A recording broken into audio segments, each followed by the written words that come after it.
Kim, Ryzhikov, and Zubritsky will have been, as we said, a 245-day mission on the International Space Station, in which they spanned 3,920 orbits of the Earth, a journey of almost 104 million statute miles.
The flight control team is monitoring systems on the Soyuz MS-27 spacecraft. Countdown to engine control in Houston, ticking backward toward the engine firing of the Soyuz vehicle. A 4-minute, 42-second retrograde firing that will slow the Soyuz down by 128 meters per second, allowing it to drop out of orbit for its high-speed return back to Earth. That engine firing, the deorbit burn, is scheduled just 35 minutes and 18 seconds from now. The deorbit burn will begin at 10:09 and 46 seconds p.m. Central Time, 11:09 and 46 seconds p.m. Eastern Time.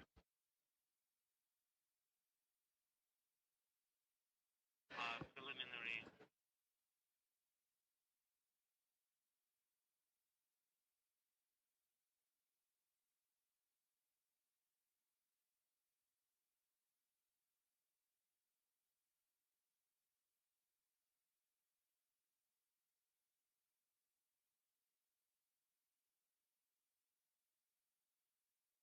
Several hours ago, the departing crew members, NASA's Jonny Kim and Roscosmos cosmonauts Alexey Zubritsky and Sergey Ryzhikov, had an opportunity to say some farewell words from the Zvezda service module, surrounded by their remaining crew members who are still on board the International Space Station, led by NASA astronaut Mike Fink, the new station commander, along with NASA astronauts Zena Cardman and Chris Williams, Kimiya Yui of the Japan Aerospace Exploration Agency, and Roscosmos cosmonauts Sergey Kud-Sverchkov, Sergey Mikheyev, and Oleg Platonov.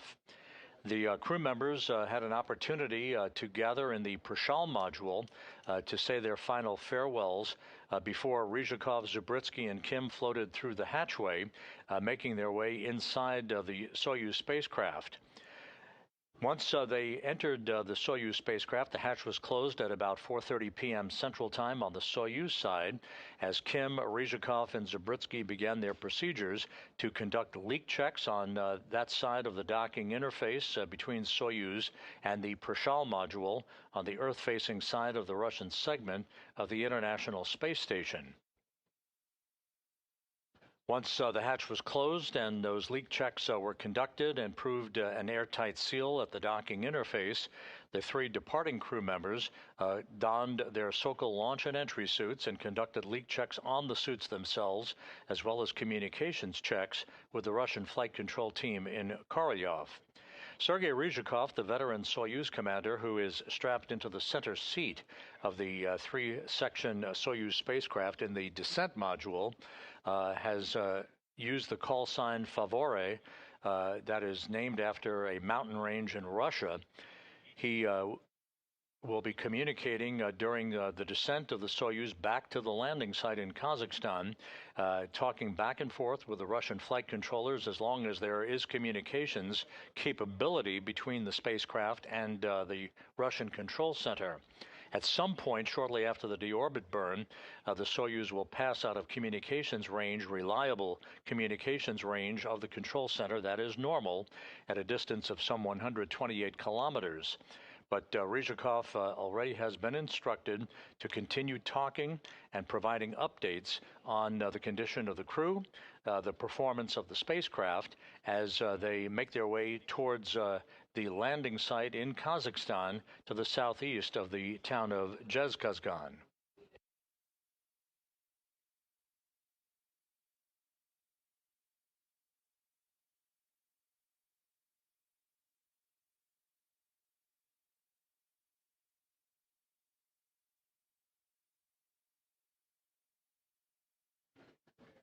Kim, Ryzhikov, and Zubritsky, upon touchdown, will have completed 245 days in space, 3,920 orbits of the Earth, a mission spanning 104 million statute miles. Of course, this wraps up the first flight into space for both Kim and Zubritsky. For Ryzhikov, he is concluding his third flight into space and a total of 603 days away from the planet, good for 13th place on the all-time endurance list.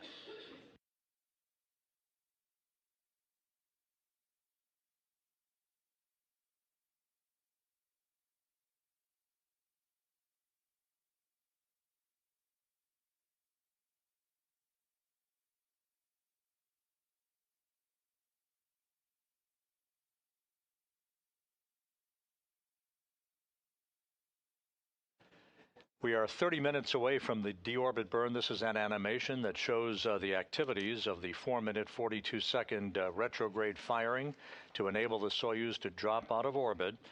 About 24 minutes after the deorbit burn is complete, the separation of the modules pyrotechnically will discard the instrumentation and propulsion module and the orbital module, leaving only the descent module flying in the direction of travel toward the landing site with its heat shield repelling temperatures building up to about 2,500 degrees Fahrenheit.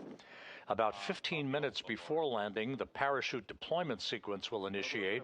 First, a drogue chute, followed by the main parachute, the large orange and white parachute you're accustomed to seeing. Just a few seconds before touchdown, the Soyuz will fire its soft landing thrusters just a few feet above the ground, a final braking maneuver, and the Soyuz MS-27 will be home. The helicopters, the Russian Mi-8 helicopters belonging to the Rosaviatsa Search and Recovery Forces, in which there are half a dozen NASA personnel embedded in the recovery team operating this evening and actually Tuesday morning now in Kazakhstan. They will be in the Russian Mi-8 helicopters right around the time of the deorbit burn, beginning to make their way towards the landing site. It is choreographed specifically so that they arrive at the landing site to greet the Soyuz under its chute, flying in a racetrack pattern. One by one after touchdown, the helicopters will land. They will the personnel will begin to make their way towards the spacecraft to begin the process of extracting the crew, placing them on 3 chairs nearby their capsule. It'll be quite cold at the landing site, I suspect, based on previous activities in Kazakhstan, that they will not keep the crew out in that cold weather for very long before they're carried in those chairs into a nearby inflatable medical tent to get out of their Sokol launch and entry suits and to get into more comfortable clothing. They will be brought to 3 awaiting helicopters, 1 for each crew member, and flown about 2 hours back from the landing site to the main staging city to the northeast in Karaganda, where a NASA Gulfstream jet and a Gagarin Cosmonaut Training Center jet are waiting. The NASA jet to take Kim back to the Johnson Space Center, the Gagarin Cosmonaut Training Center jet to take Ryzhikov and Zubritsky back to their training base in Star City, Russia, outside of Moscow.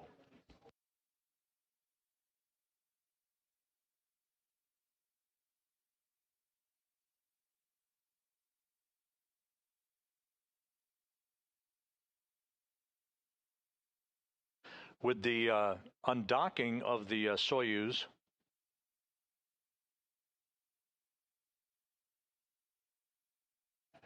the undocking of the Soyuz MS-27 occurred at 7:41 and 30 seconds p.m. Central Time, 8:41 and 30 seconds p.m. Eastern Time from the Prishal module on the Earth-facing port of the Russian segment of the International Space Station.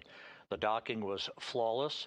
About a minute and a half after the undocking, the first of two separation burns by the Soyuz thrusters was conducted.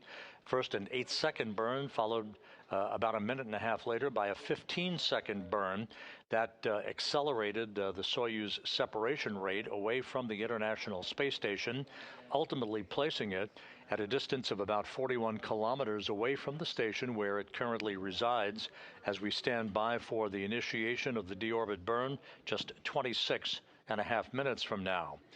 Again, the undocking occurring at 7:41 and 30 seconds p.m. Central Time, 8:41 and 30 seconds p.m. Eastern Time, as the Soyuz and the International Space Station flew 262 statute miles over eastern Mongolia. At the time of undocking, Expedition 73, the increment 73 on the International Space Station, for which Ryzhikov was commander for most of its time, that came to an end officially, and Expedition 74 began. There's the crew now on board the station. On the upper left-hand corner, the new station commander, NASA's Mike Fink, joined in the top row by NASA's Zena Cardman, Kimiya Yui of the Japan Aerospace Exploration Agency, and Oleg Platonov of Roscosmos. Those four will be coming back to Earth in a couple of months on a SpaceX Dragon vehicle.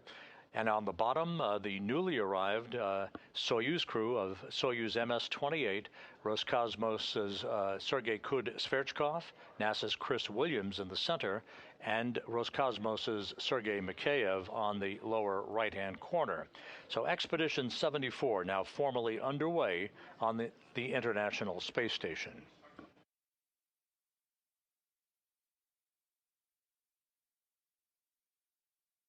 Включение СКД 25 минут, на борту порядок. 25 minutes to SKD burn. Everything is fine on board. Copy all, favore.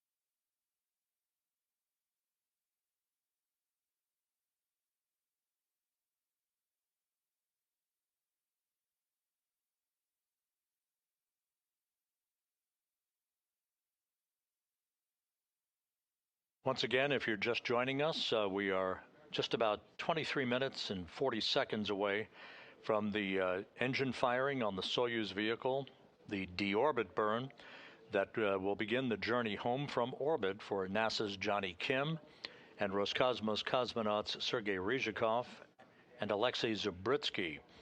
The trio launched on the Soyuz MS-27 from the Baikonur Cosmodrome in Kazakhstan back on April 8th, arriving for their docking to the Prishal module just about 3 hours and 15 minutes later, a two-orbit rendezvous profile, which is customary these days. And now, with their 245-day mission drawing to a close, we are set for the final act in this space mission that will see them complete the deorbit burn. Once again, about 24 minutes after the completion of that retrograde braking maneuver, once they are well away from low Earth orbit, they will have the separation of modules, the pyrotechnic separation of the three sections of the Soyuz vehicle. The instrumentation and propulsion module, which is the lower section, and the orbital module, which is the upper section, they will separate from the descent module. That's the center section that the crew is strapped into their seats in, with Kim in the far right seat as board engineer number 2, Ryzhikov, the Soyuz commander, in the center seat, and to his left is Alexey Zubritsky, board engineer number 1. The only portion of the Soyuz that survives the module separation and returns to Earth is, of course, that descent module with the heat shield facing the direction of travel to repel the temperatures that will build up around the spacecraft of some 2,500 degrees Fahrenheit. 3 minutes after the module separation, the Soyuz will reach the first traces of Earth's atmosphere at an altitude of some 425,000 feet. That will be at 10:41 p.m. Central Time, 11:41 p.m. Eastern Time. The 3 crew members will begin to feel the first effects of Earth's gravity in over 8 months at that point. Just about a minute and a half after entry interface is the beginning of the buildup of plasma around the spacecraft. This is the ionization effect that creates essentially a fireball, with the heat shield repelling those high temperatures as it barrels toward the landing site in Kazakhstan. That plasma regime lasts for about 5 minutes in duration. We do expect to have choppy and sometimes intermittent communications capability between the Russian flight control team in Korolyov and the crew on board the Soyuz spacecraft. First, because of the distance, the geometric distance between the Soyuz and the International Space Station antennas, and then ultimately because of the heat buildup, that heat plasma buildup around the spacecraft itself. So if we don't hear from the crew, there's no cause for concern. This is typical, but to be expected, intermittent communications until the spacecraft exits that plasma regime, when maximum G loads of about 4 to 5 Gs build up against the crew just prior to the command to open the parachutes. Once the vehicle is within the neighborhood of the landing site, both voice and telemetry will be relayed through an airborne Antonov 26 spacecraft that is essentially a flying relay station, sending both data and voice back to the Russian flight control team outside of Moscow. Moscow, favore, less than 20 minutes to escadere burn and 5 minutes to transitioning to orbital memory. Copy all, favore. That's correct.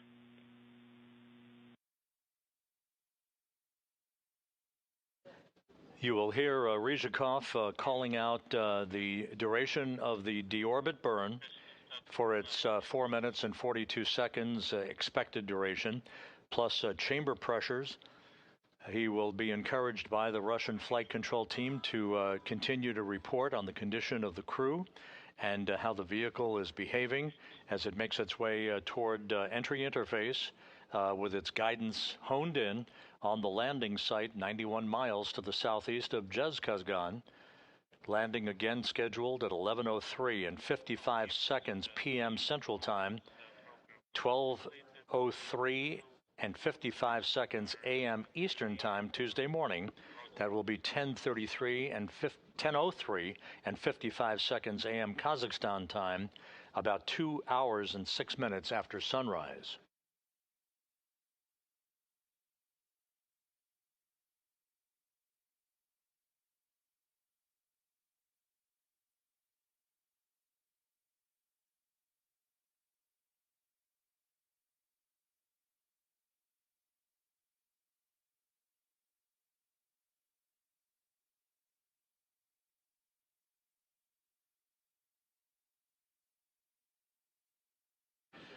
In our previous broadcast, I had an opportunity to explain that parachute deployment sequence that occurs about 15 minutes before touchdown. It's probably worthwhile, while we have a moment here, to recap that once again. For the Soyuz spacecraft, the parachute deployment sequence is triggered by a barometric pressure sensor at an altitude of 41,000 feet. At this point, the main parachute cover is jettisoned by pyros and springs, pulling out 2 extraction chutes, which in turn pulls out the drogue chute. That in turn pulls out the main chute. This all takes about 20 seconds to occur. Then, at an altitude of 21,300 feet, another barometric pressure sensor starts a timer, triggering most of the remaining events in the landing sequence. At an altitude of just 18,000 feet, commands are issued to jettison the heat shield, inhibit the entry thrusters, and to open valves to vent all the hydrogen peroxide fuel for the entry thrusters and oxygen in the life support system tank. On previous Soyuz landings, when we've had clear visibility, you've seen a white vapor emanating from the Soyuz spacecraft. That is normal. I'm not sure we'll see it tonight because of the overcast skies at the landing site. But that white vapor is a combination of hydrogen peroxide and oxygen venting into the air. The purpose of this is to safe the vehicle for landing. The Rosaviatsa search and recovery teams do not want hazardous gases to remain in those tanks when the soft landing thrusters fire just a second or two before touchdown, and the vehicle has executed one final braking maneuver. This way, the ground support team can approach the vehicle immediately after touchdown without any hazardous materials to contend with as they begin the process of extracting the crew from the descent module itself.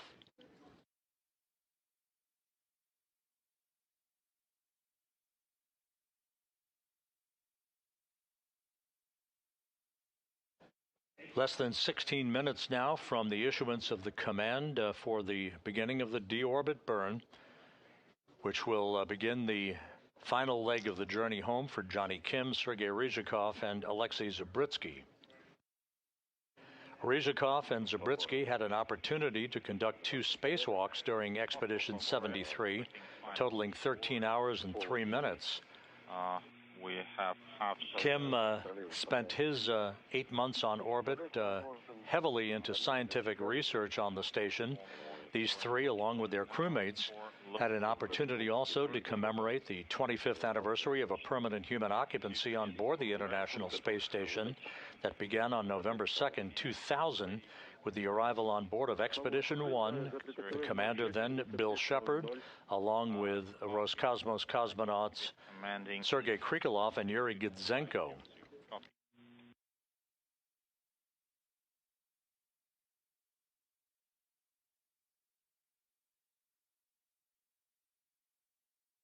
The returning crew also saw the arrival of 9 visiting vehicles and the departure of 6 visiting vehicles during their 245 days on board the orbital outpost. 500, rises sensor indicator is not lit.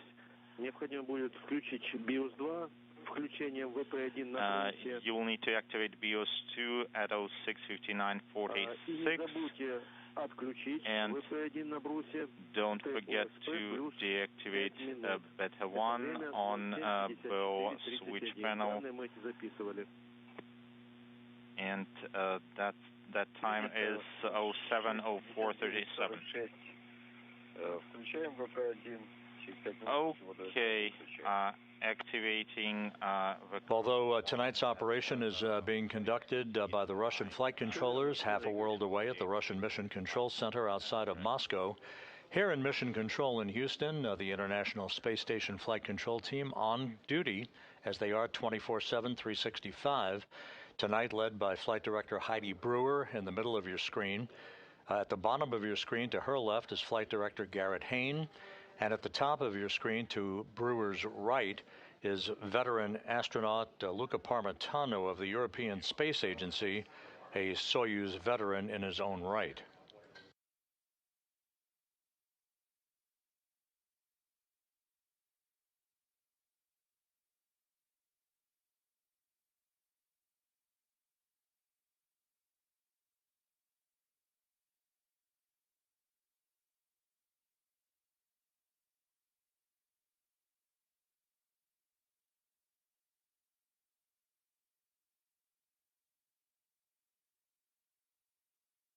The Russian flight control team reports that all of the Soyuz systems are in excellent shape. As we are just about 12.5 minutes away from the initiation of that deorbit burn. Once again, this is a retrograde braking maneuver of 4 minutes and 42 seconds in duration to slow the Soyuz down by 128 meters per second, allowing it to drop out of orbit for its 54-minute ride back into the Earth's atmosphere and a parachute-assisted landing on the steppe of Kazakhstan, 91 miles to the southeast of the forward staging city of Zhezkazgan. Light snow reported in the area, temperatures around 21 degrees Fahrenheit.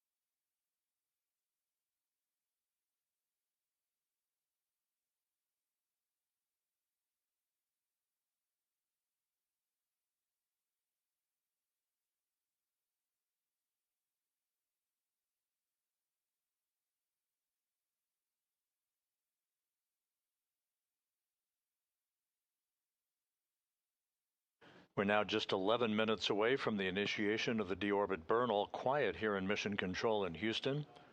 All quiet on the loops between the Russian flight controllers and the Soyuz spacecraft. Again, just for situational awareness, you'll be hearing the call sign Favore in the communications between the flight controllers in Korolyov and Sergey Ryzhikov, the Soyuz commander. That is the call sign selected by Ryzhikov. All Soyuz commanders select a call sign for their spacecraft that is used from launch to docking, and then reversely from undocking to landing.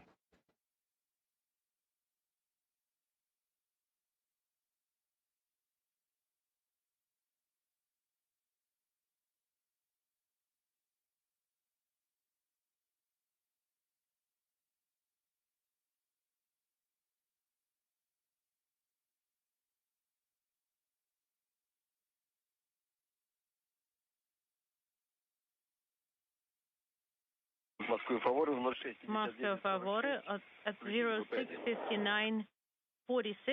We have VP1 turned on. Copy. VP1 is on. That's going to be pilot site. And your next reference point will be TIG -8. Copy.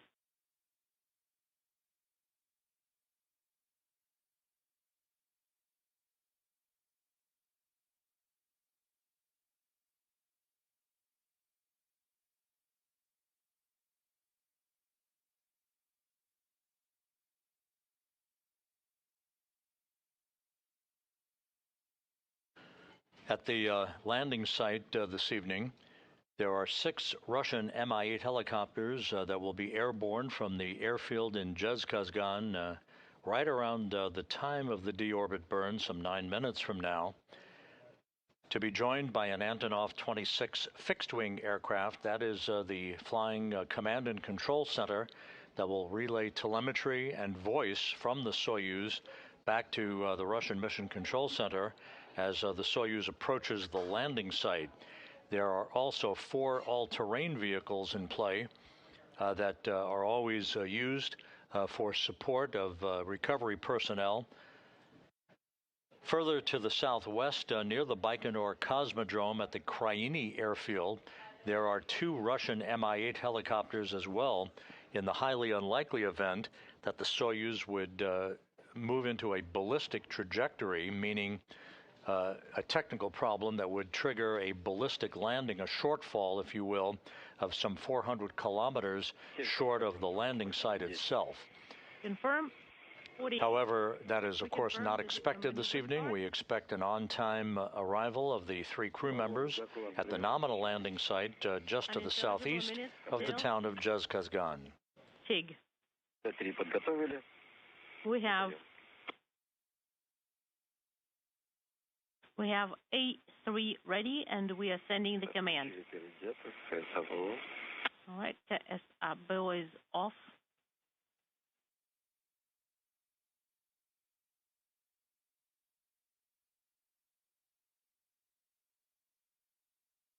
Correction, test 3.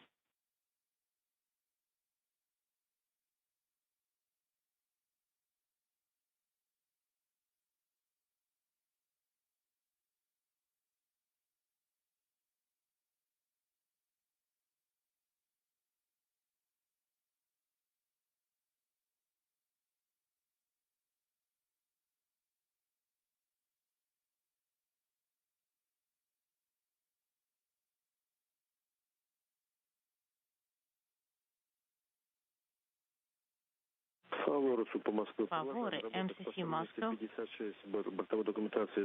Continue working for page 56. The next reference point is going to be TIG minus 1 minute. Copy, we're standing by. Favore, just as an FYI, even if we do not respond, please provide a running commentary. Copy.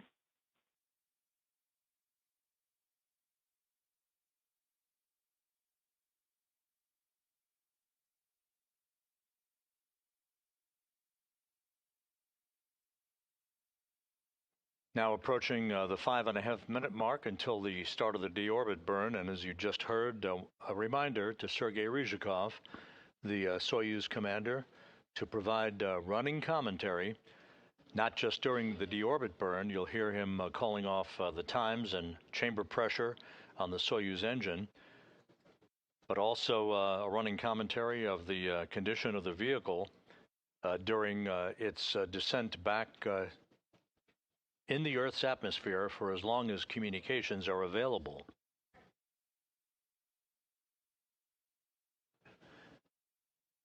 About 10 seconds after the completion of the deorbit burn, the upper section of the Soyuz, that's the bulbous orbital module section, will be automatically depressurized to vacuum.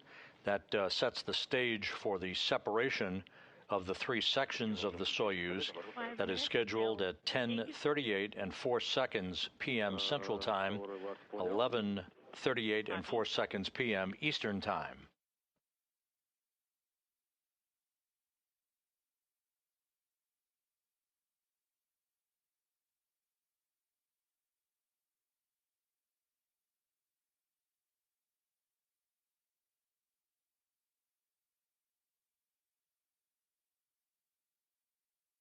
On board the International Space Station, the newly comprised Expedition 74 crew, the commander, NASA's Mike Fink, along with NASA crew members Zena Cardman and Chris Williams, Kimiya Yui of the Japan Aerospace Exploration Agency, and cosmonauts Sergey Kud-Sverchkov, Sergey Mikheyev, and Oleg Platonov of Roscosmos are in their pre-sleep period. They have been following the communications of the departure of their 3 colleagues, Kim, Ryzhikov, and Zubritsky, following them toward their landing in Kazakhstan that is scheduled at 11:03 and 55 seconds p.m. Central Time.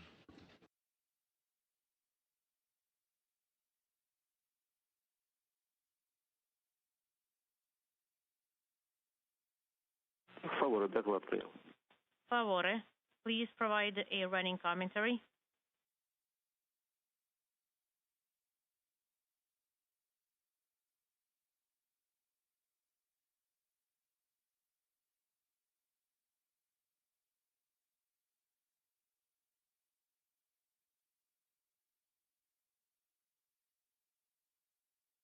Now just 3 minutes away from the start of the deorbit burn.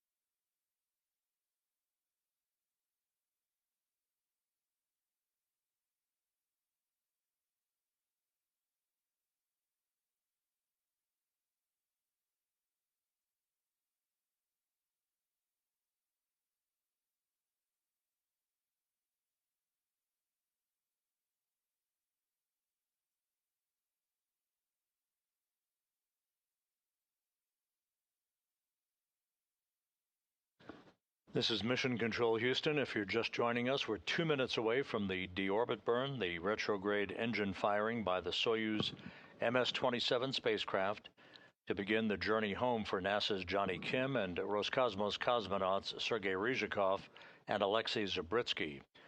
Everything is in readiness for the start of the burn that will last 4 minutes and 42 seconds in duration.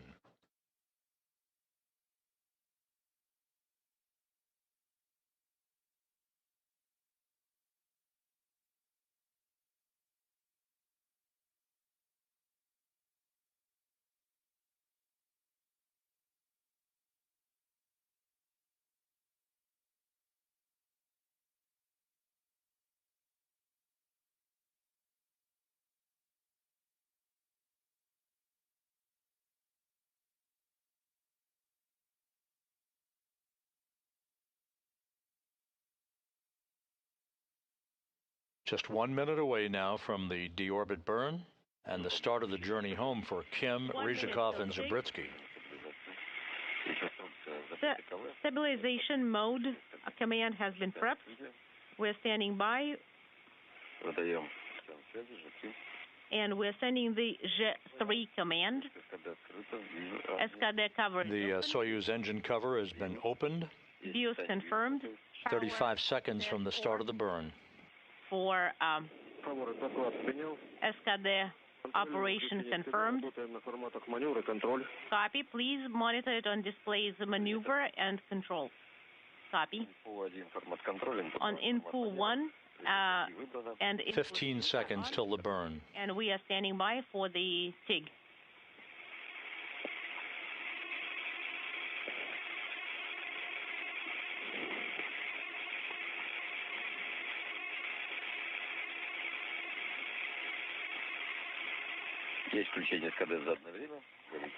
TIG activation confirmed.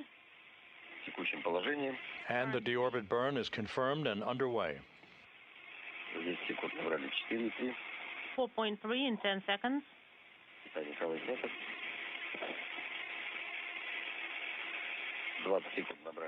20 seconds. Unintelligible 9. Is the delta? 30 seconds. 30 seconds into the burn, everything looks good. Burn. This will slow the Soyuz down by 128 meters per second, allowing it ultimately to slip out of orbit. Consumption is nominal.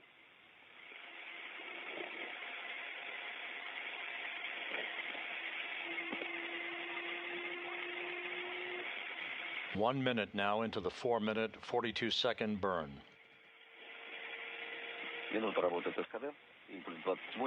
1 minute into the burn, and probe consumption is nominal, 65. KDU parameters are nominal. Copy.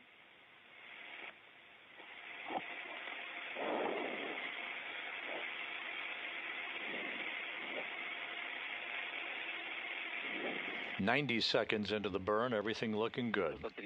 1 minute, 30 seconds.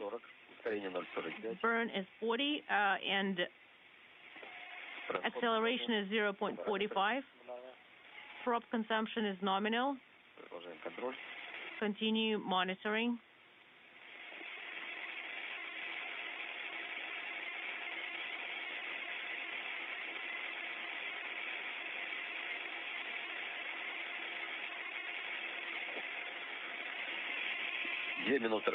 Two minutes. Into TIG, 0.46 is the delta V, 56, and 130 is for the prop consumption, and the parameters are all nominal. Now halfway through the burn, chamber pressure, fuel consumption, all looking good.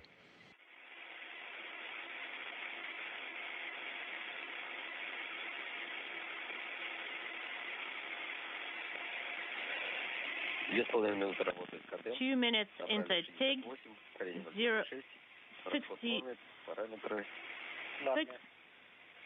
68, and parameters are all nominal. We are past.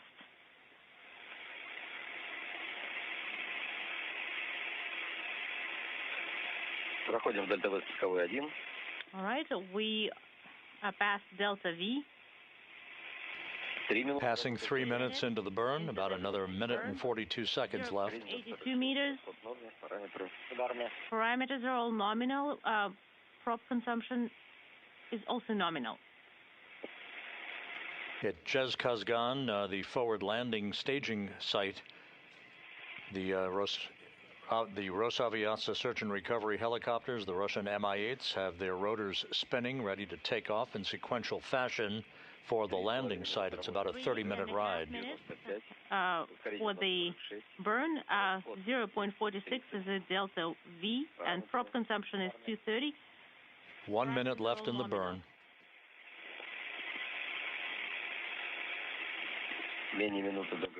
All right, we have less than 1 minute till GECA command, main engine cutoff command. –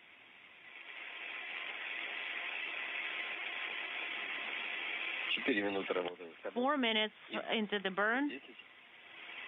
0.46 is the Delta V. 256 is the prop consumption. All parameters are nominal. 4 minutes, 20 seconds into the burn.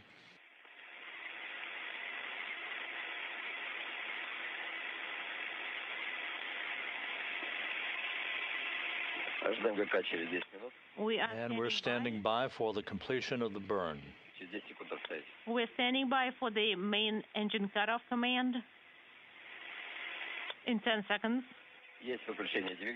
Main engine cutoff command. And we have engine shutdown, a perfect deorbit burn. Off, SDBO is open. The proper change in velocity was achieved. So Jonny Kim, Sergey Ryzhikov, and Alexey Zubritsky are heading home for a landing on the steppe of Kazakhstan. 190 is stable.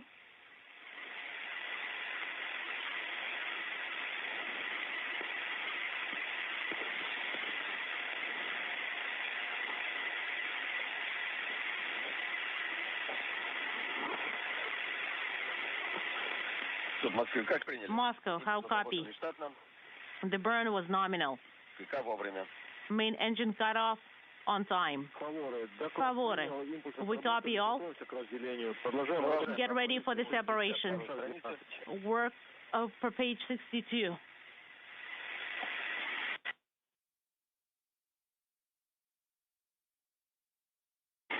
So with the completion of the deorbit burn, next up on the timeline will be the pyrotechnic separation of the 3 sections of the Soyuz vehicle.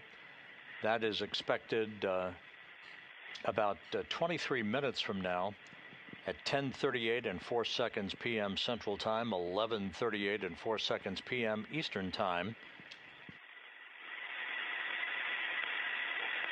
And with the completion of the burn, the depressurization of the upper section of the Soyuz, the orbital module, is underway, setting the stage for that module separation event.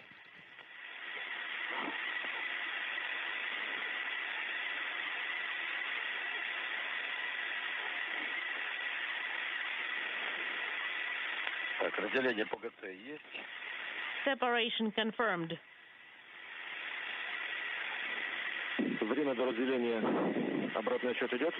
Do you have the countdown till separation?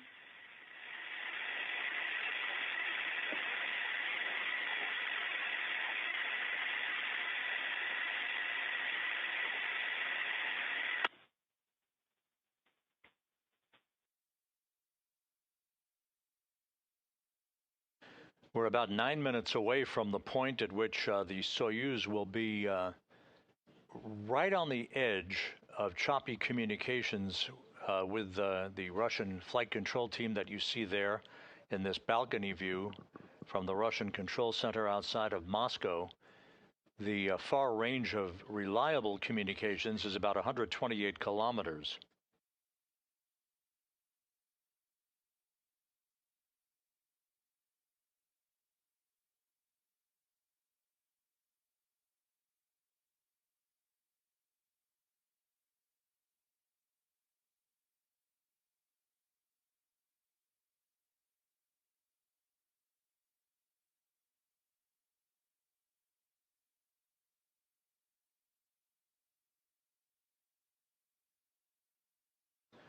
The Rosaviatsa search and recovery forces will be airborne momentarily from the Zhezkazgan airfield in Russian Mi-8 helicopters for about a 30-minute transit to the landing site, arriving in sequential fashion in a racetrack oval-shaped pattern around the landing site itself, awaiting the arrival of the Soyuz under its large orange and white main parachute.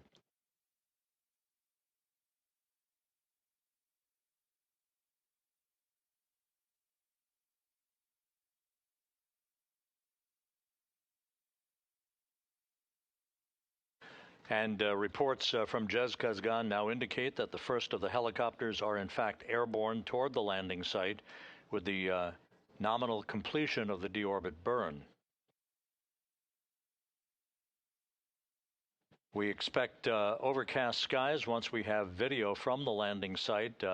Earlier this evening, there were reports of some light snow flurries.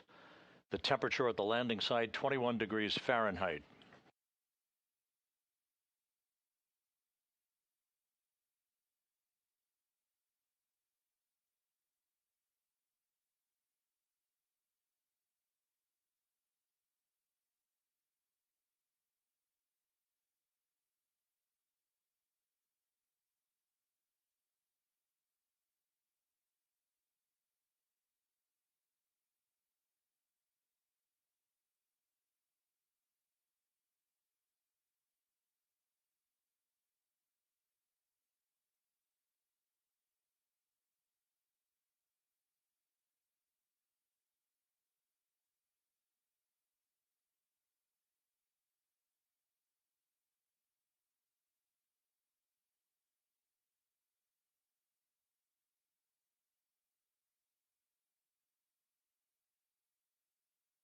We're about 43 minutes away from our expected landing time of 11:03 and 55 seconds p.m. Central Time.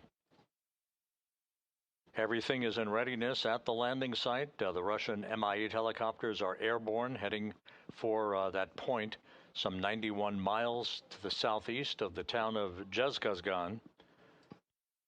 After touchdown, the helicopters will land in sequential fashion and begin the process of approaching the vehicle and extracting the crew, placing them in 3 chairs outside of the capsule.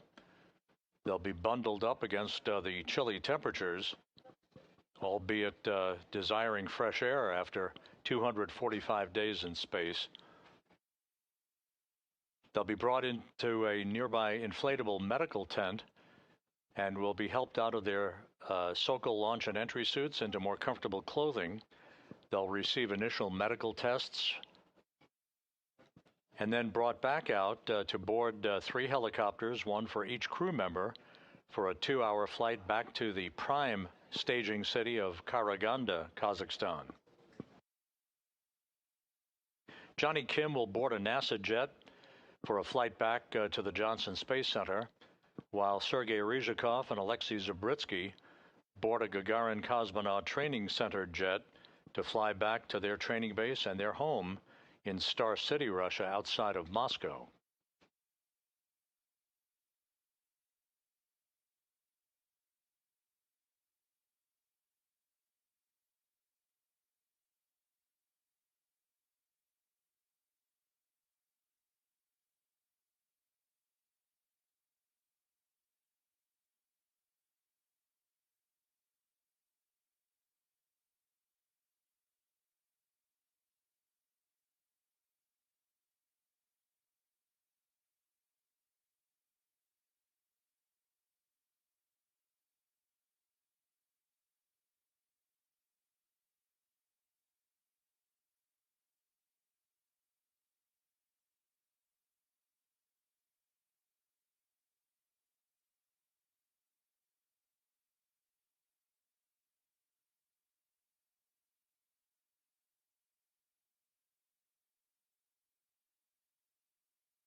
This is Mission Control, Houston.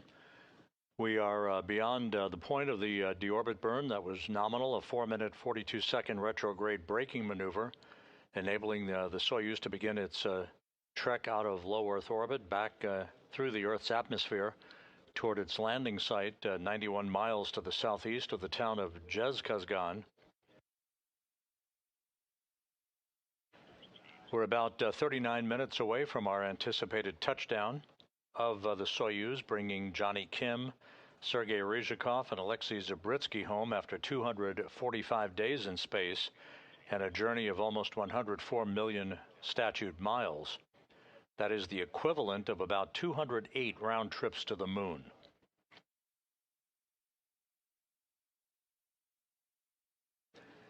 We are at the point where we expected communications either to be very ratty or to drop out altogether. This is typical. We should be regaining communications sporadically up until the time of entry interface and the entry into the plasma regime, where the peak heating around the spacecraft creates an ionization effect that would prevent any communications until the Soyuz descends further out of the upper regions of the Earth's atmosphere and regains communications with the Antonov 26 fixed-wing aircraft in the vicinity of the landing site. Moscow, everything is fine on board. We have less than 13 minutes left till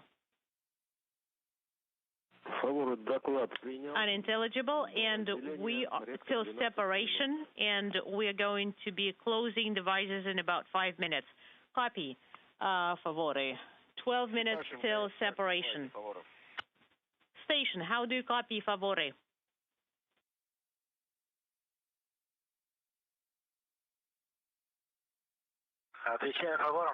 Go ahead, favore.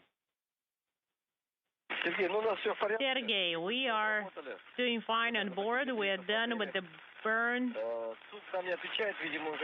Moscow is not responding, so probably we're just not getting through. Could you please let them know that everything's fine on board? And thank you so much, guys, for your hospitality. We are doing good. And we'll let the mission control know. МКС УП Москвы для Сергея Рыжикова слышали их доклад. Импульсы отработали до разделения. MCC Moscow confirms that we did copy your last message and that there will be about 12 minutes till separation.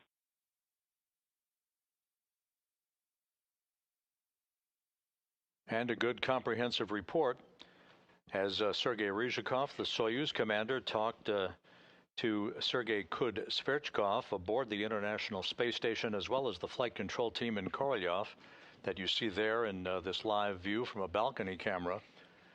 The report from Ryzhikov indicates that the crew is in great shape, feeling well, and that all of the Soyuz systems are in good shape, as we are about 11 minutes away from the expected time of the module separation, the pyrotechnic separation of the 3 sections of the Soyuz, enabling the descent module, in which the crew is strapped into their respective seats, to be facing the direction of travel, with the heat shield repelling the buildup of heat and plasma as the Soyuz makes its way through the denser portion of the Earth's atmosphere, heading for its landing site.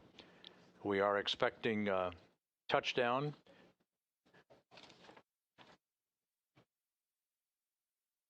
at 11:03 and 55 seconds p.m. Central Time,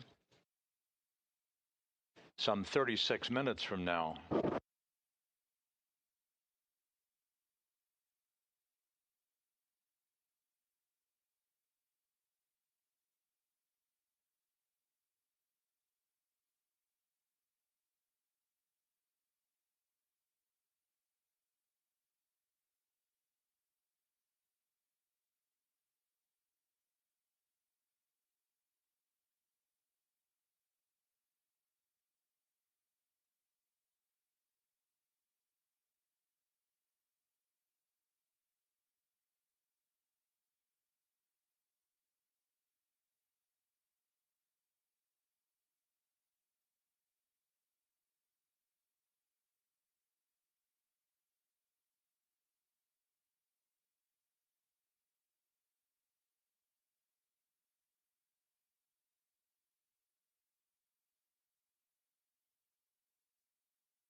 This is Mission Control Houston.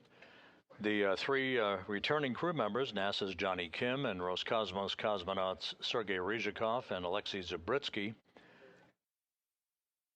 are currently about 9 minutes away from the next milestone on the road back to Earth, that being the pyrotechnic separation of the three sections of the Soyuz spacecraft, and some 34 minutes away from their touchdown on the steppe of Kazakhstan on a parachute-assisted landing that is anticipated at 11:03 and 55 seconds p.m. Central Time, which is 10:03 and 55 seconds a.m. Kazakhstan time Tuesday.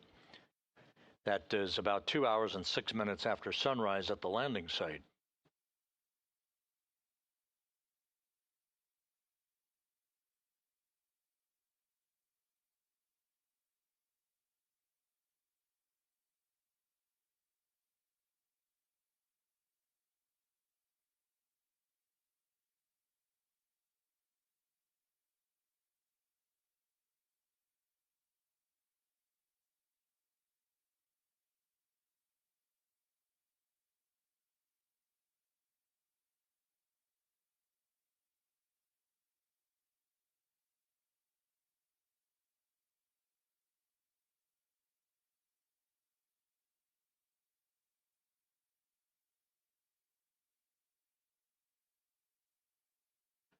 With the departure of the Soyuz vehicle, with the undocking occurring at 7:41 and 30 seconds p.m. Central Time this evening, the Expedition 74 increment got underway officially under the command of NASA's Mike Fink, joined on board by NASA's Zena Cardman and Chris Williams, Kimiya Yui of the Japan Aerospace Exploration Agency, and Roscosmos cosmonauts Sergey Sverchkov, Sergey Mikheyev, and Oleg Platnov.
We're about 30 minutes away from our anticipated touchdown of the Soyuz MS-27 on the steppe of Kazakhstan.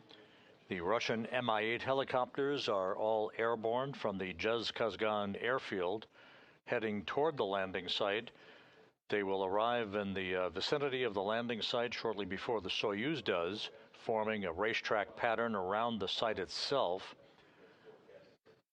so that they have a clear view of the Soyuz under its orange and white main parachute prior to touchdown, at which point the helicopters will begin to descend fairly rapidly in sequential fashion to allow the technicians from RSC Energia, the search and recovery teams, to begin the work to make sure the vehicle is safe and to begin the process of extracting the crew one by one.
We're about 28.5 minutes away from the anticipated landing of the Soyuz MS-27, everything in good shape.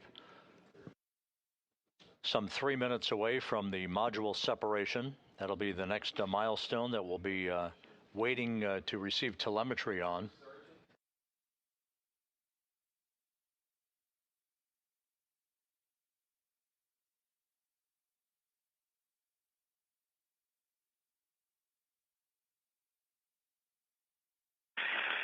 Moscow, Favore. We started the separation program. We have controlled descent. We have automatic controlled descent mode. Copy all, Favore. Everything is fine on board.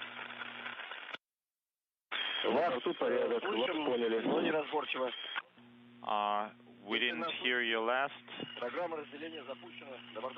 We started separation program. We are ready for separation and everything is fine on board. Copy all. Continue providing running commentary.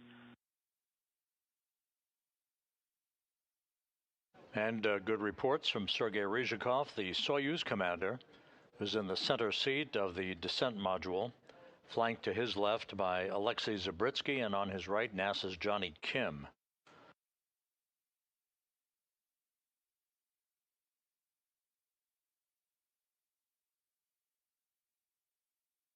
About 1 minute away from module separation.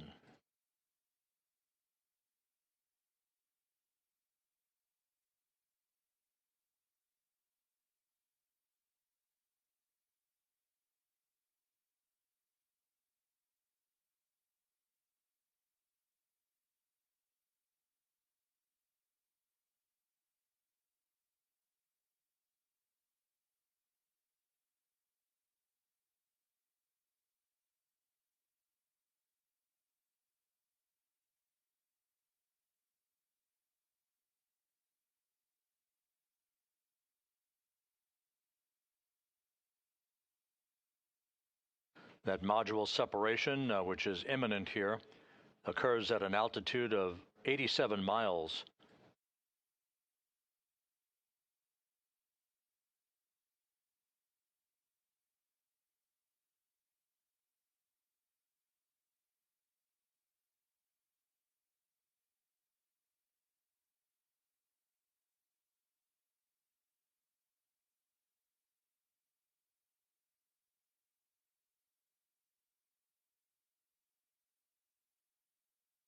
And telemetry received in the Russian Mission Control Center indicates a good module separation.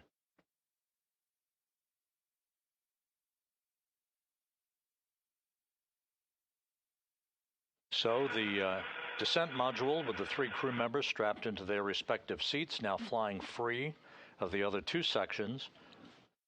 The heat shield on the descent module with the crew inside facing the direction of travel, as we are less than 3 minutes away from the vehicle and the crew reaching the first traces of the Earth's atmosphere.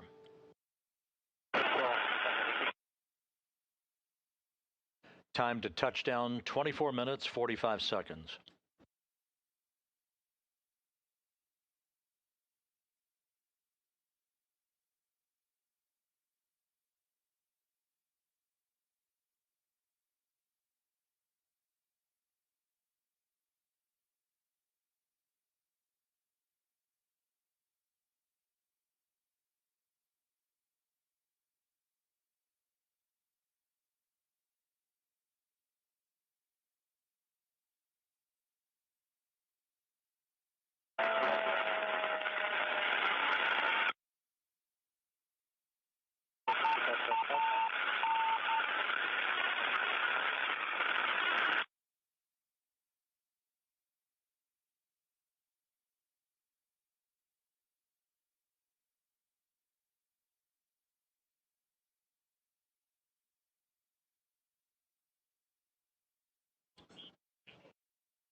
This is the point at which the communications from the Soyuz are expected to be choppy and sporadic.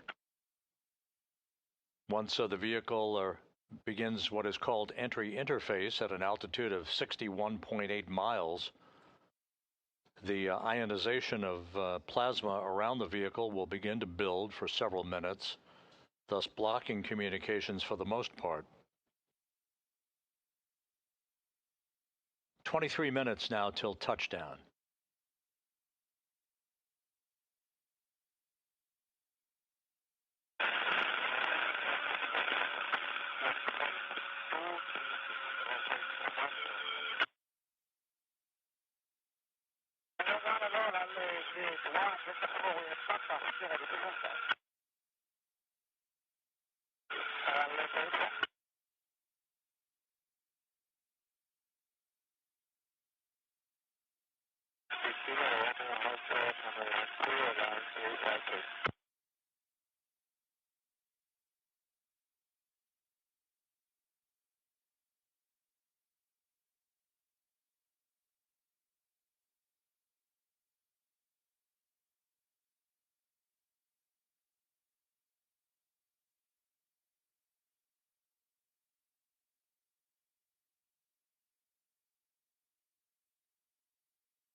This is Mission Control Houston, less than 21 minutes from the anticipated landing of the Soyuz MS-27 on the steppe of Kazakhstan, a parachute-assisted landing that brings Jonny Kim of NASA and Roscosmos cosmonauts Sergey Ryzhikov and Alexey Zubritsky home.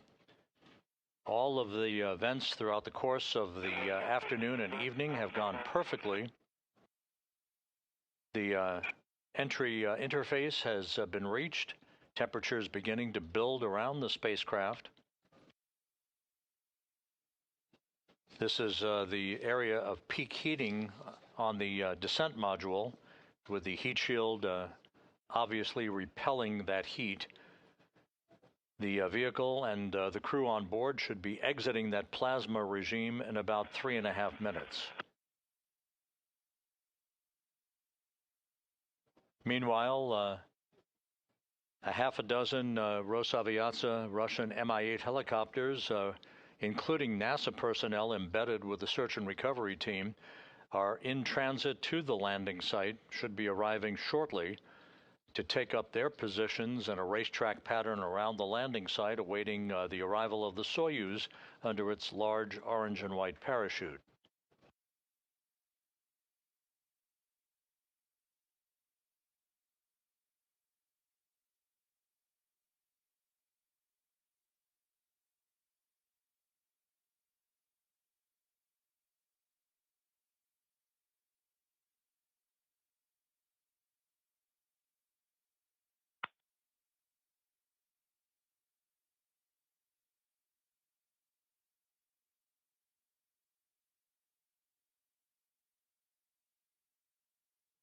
Jonny Kim and Alexey Zubritsky coming home, completing their first flights into space, respectively. 245 days in space, 3,920 orbits of the Earth, a journey of almost 104 million statute miles. For Sergey Ryzhikov, this is the completion of his third flight into space, and a total of 603 days away from the planet, good for 13th on the all-time endurance list.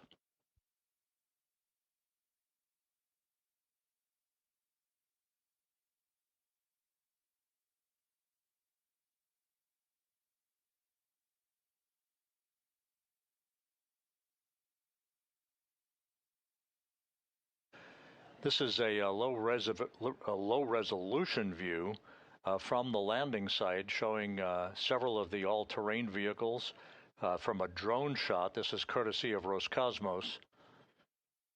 We will be getting additional video as the vehicle is approaching the landing site during its descent. But again, you get the idea. Partly cloudy skies, temperatures about 21 degrees. There is snow on the ground, not considerable amount of snow, but a drone shot of some of the all-terrain vehicles that are part of the Rosaviatsa search and recovery forces.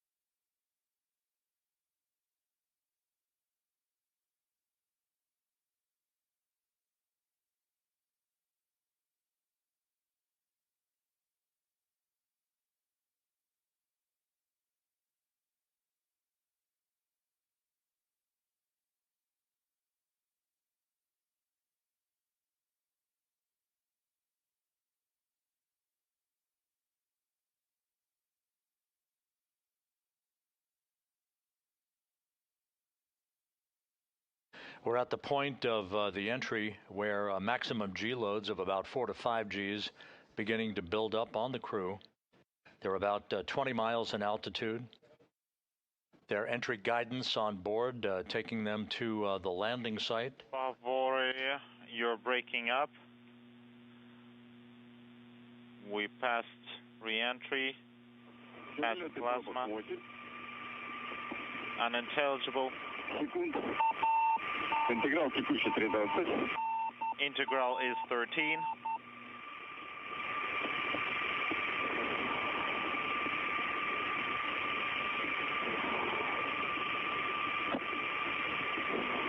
You heard for just a moment there some communications from the Soyuz.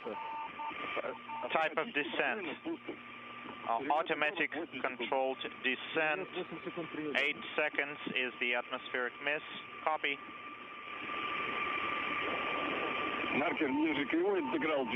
Marker below the curve. Integral is 12. How are you feeling? We are feeling fine. Copy. Okay, expecting main should deploy in 1 minute. And you heard that report from Sergey Ryzhikov. The vehicle is out of the regime of the high heat peaking on the vehicle. The crew is feeling well. We're 15 minutes away from touchdown and just a few seconds away from the anticipated command to open the chutes. Prepare for main chute deploy.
This is Mission Control Houston, less than 13 minutes before touchdown.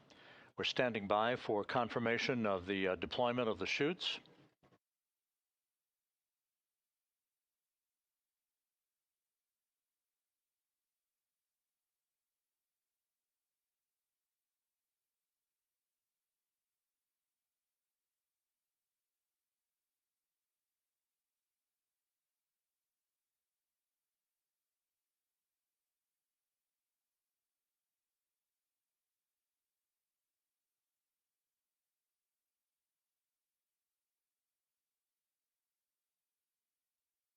All of the descent events for the Soyuz and its 3 crew members have gone normally.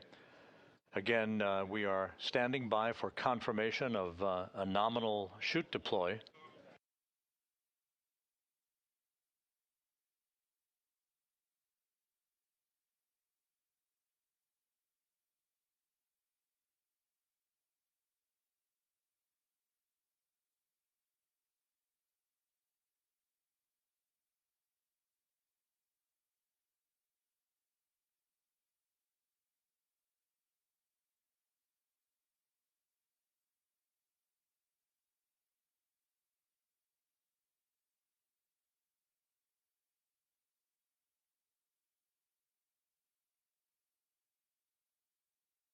The parachutes should have deployed by now, and we are expecting confirmation of that momentarily. The communications, as expected, somewhat sporadic between the Soyuz and the Antonov 26 at the landing site, that is the flying command and relay station, sending back communications and telemetry to the flight control team that you see there in the Russian Mission Control Center.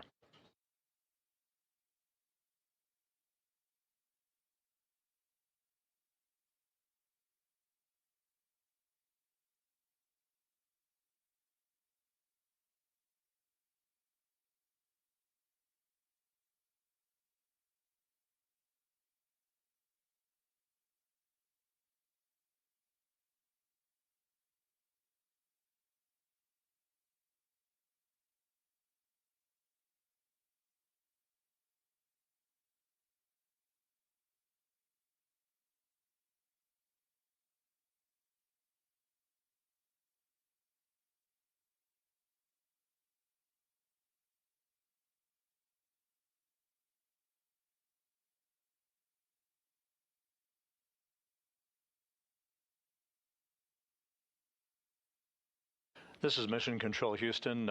We have received information from the Russian Control Center that the Antonov 26 at the landing site has visual confirmation of the Soyuz under its large orange and white main chute. We're still awaiting video from the landing site, but we do know that the Soyuz is now descending under its parachute, 9.5 minutes until touchdown.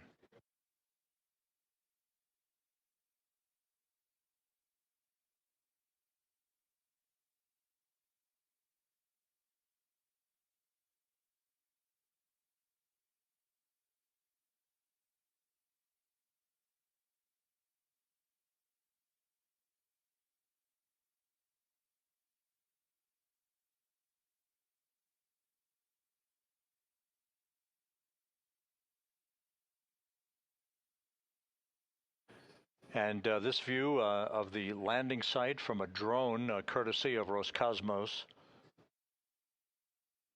as it pans the area of the landing site. Again, we did receive confirmation that the Soyuz is descending under its main parachute. Everything appears to be going nominally, with 8.5 minutes to go until touchdown.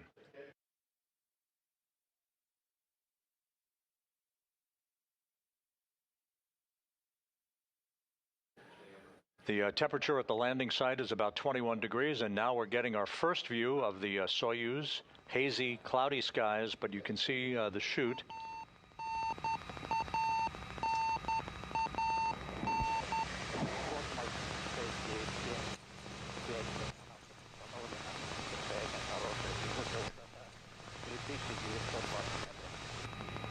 This is not as clear a view as we're typical accustomed to, but nonetheless, it does show the large parachute, the Soyuz under that chute, descending for a touchdown about 7 minutes and 40 seconds from now, and a view from an aerial drone of some of the all-terrain vehicles moving toward the expected touchdown site. We are expecting landing just a few seconds before 11:04 p.m. Central Time. Altitude. Once again, the skies cleared somewhat to allow us these views. Some snow on the ground, temperatures around 21 degrees Fahrenheit, but everything is in good shape as the Soyuz heads for an on-time landing to bring Jonny Kim, Sergey Ryzhikov, and Alexey Zubritsky back to Earth after 245 days in space. 7 minutes till touchdown. Космос 697. Информацию приняли?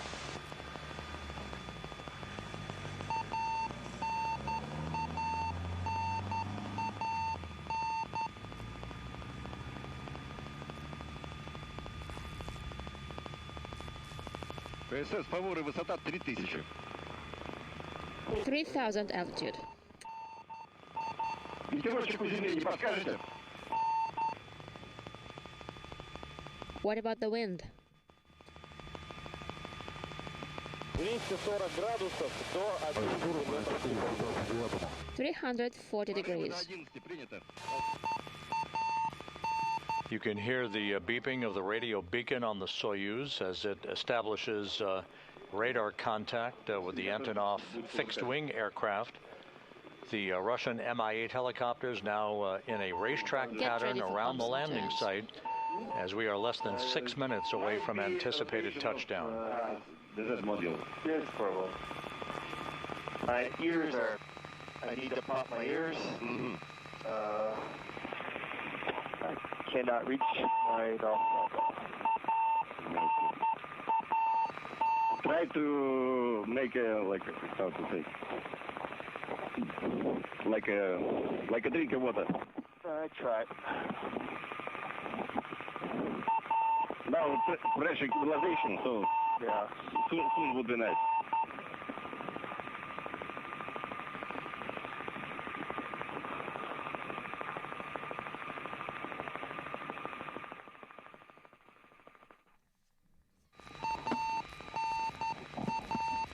Now just 5 minutes away from touchdown. Again, this view of one of the all-terrain vehicles, part of the complement of vehicles supporting the recovery of the Soyuz MS-27 crew, just minutes away from touchdown.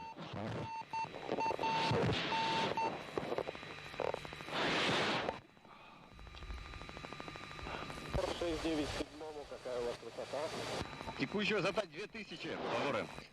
2000 is the current altitude.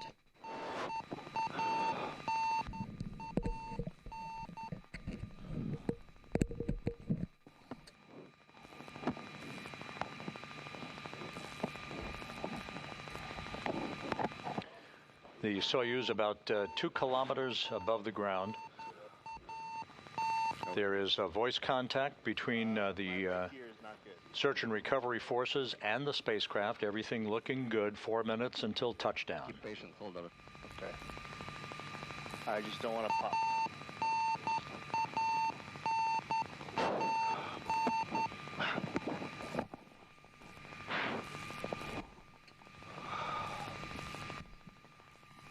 Так, еще раз подтянемся. Еще раз проверим на коленнички. One more time, check your knee pads. ПСС, фаворы, высота 1500. All tightened. The altitude right now is 1500. Jonny? Yes. A little bit tight. Yes, just enough.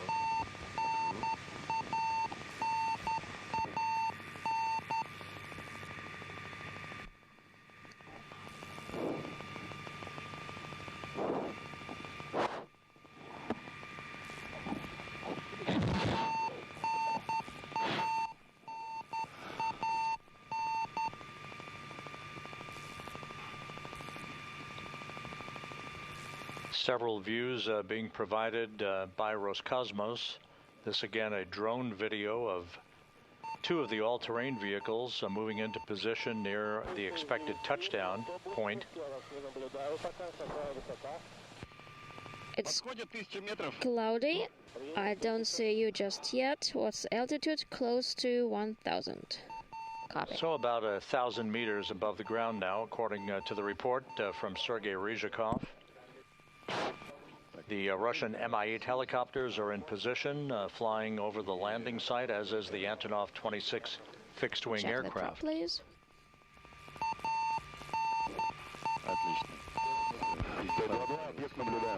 Excellent. ПСС, фаворы, высота 800, кислород стравился. 800 altitude. 800 meters now off the ground. We'll report you the status after landing about the tanks. Контрольная высота 700 метров. 700 meters. Crew, get ready for landing. The crew being instructed to brace for landing. Отлично, молодец, Женя. I got it. Молодец.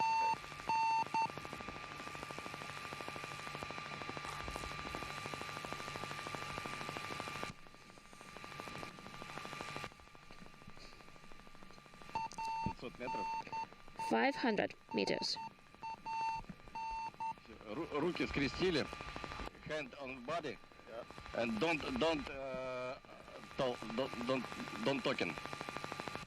Keep mouth closed.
Т-22, даю координаты посадки 47-22, 69-43. The coordinates of the landing are as follows: 47, 22, 69, 43. Так, приняли борта. Did you copy?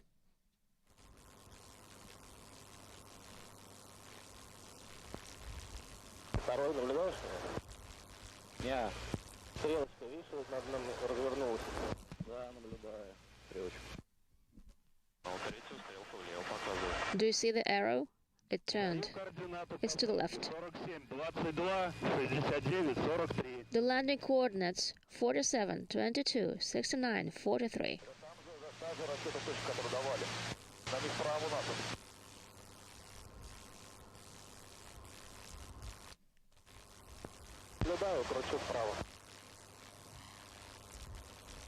I see it. I turn to the right.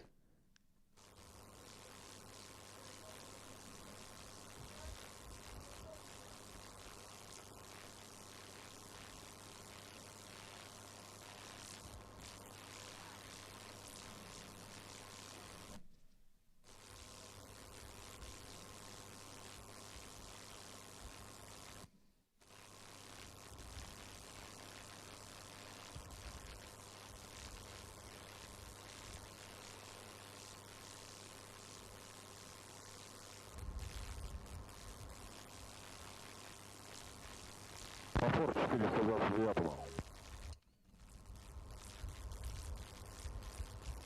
Фавор экипажу поискового самолета. Tabor 429. На приеме. To the rescue aircraft. Второй ты где?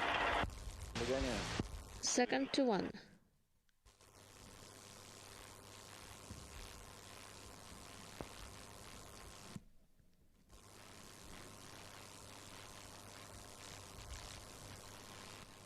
This is Mission Control Houston.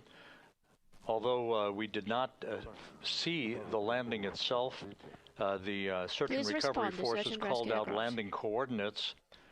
And from that, we have informed the flight director here in Mission Control that the Soyuz MS-27 has in fact landed. 522, close by. The approximate landing time, 11:03 and 30 seconds p.m. Central Time, 12:03 and 30 seconds a.m. Eastern Time, 10:03 and 30 seconds a.m. at the landing site. So we'll call it a landing. To 429. And now the search and recovery forces and the Russian Mi-8 helicopters will be moving into position to begin the extraction of the crew once they've ascertained that the vehicle has no hazardous gases.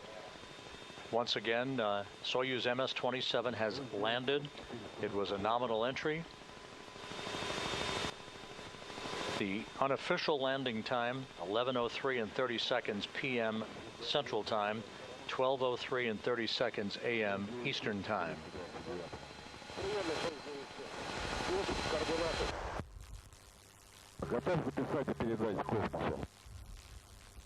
Ready to copy and to transmit.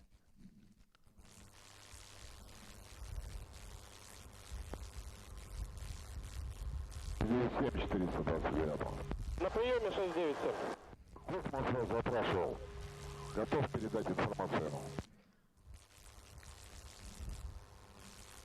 697 is here. Ready to copy. Nothing to transmit just yet. I have the coordinates that you have relayed. Космос 429.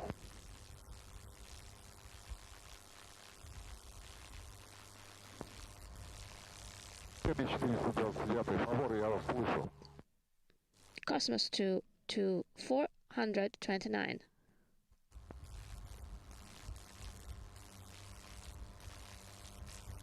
I don't hear you. So, Jonny Kim, Sergey Ryzhikov, and Alexey Zubritsky are home for the holidays after 245 days in space. Having landed 91 miles to the southeast of the town of Zhezkazgan, and there you see on the front screen of the Russian Mission Control Center in Korolyov the Russian words Jest Posadka. They've landed. All of the evening's events, from hatch closure to undocking to the deorbit burn, all of the entry activities and landing went by the book to bring to an end this 245-day mission spanning almost 104 million statute miles.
The all-terrain vehicles, including one that contains the ground-based television cameras and their operators, are in the process of making their way toward the spacecraft. Hopefully within a few minutes, they'll reestablish that television view with the search and recovery teams surrounding the capsule, beginning the work to extract the vehicle. The crew inside the vehicle in the descent module, Jonny Kim strapped into the right seat of the descent module in the middle seat. Sergey Ryzhikov, the Soyuz commander, and in the left seat, Alexey Zubritsky, having completed their 245-day mission with a landing at 11:03 and 30 seconds p.m. Central Time, 12:03 and 30 seconds a.m. Eastern Time on Tuesday morning.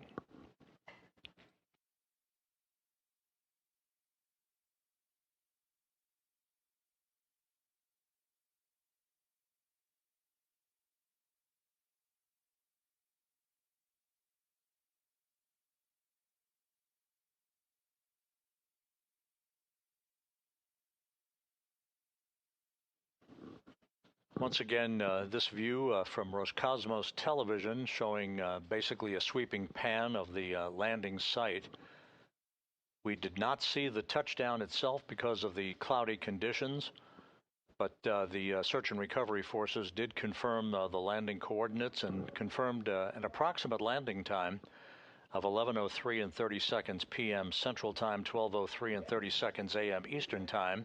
And there you see some of the Russian Mi-8 helicopters that are flying and descending in sequential fashion to assist in the recovery of the 3 crew members.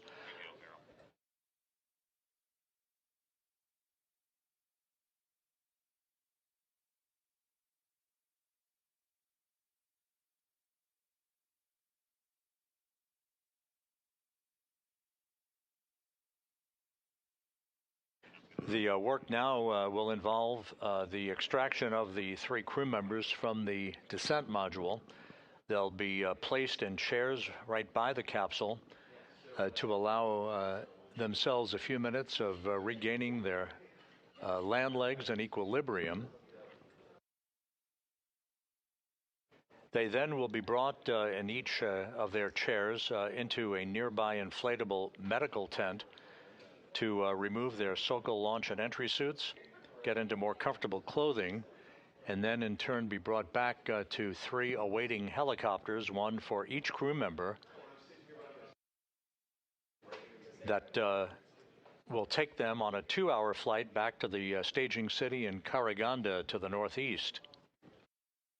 Jonny Kim will board a NASA plane bound back to the Johnson Space Center in Houston, while Ryzhikov and Zubritsky board a Gagarin Cosmonaut Training Center aircraft for a flight back to their training base in Star City, Russia, outside of Moscow.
This is Mission Control Houston. Once again, you're looking at a wide view of the landing site in Kazakhstan, to the southeast of the town of Roscosmos, where the Soyuz MS-27 spacecraft and its 3 occupants, NASA's Jonny Kim and Roscosmos cosmonauts Sergey Ryzhikov and Alexey Zubritsky, landed at 11:03 and 30 seconds p.m. Central Time, 12:03 and 30 seconds a.m. Eastern Time, to complete a 245-day mission aboard the International Space Station.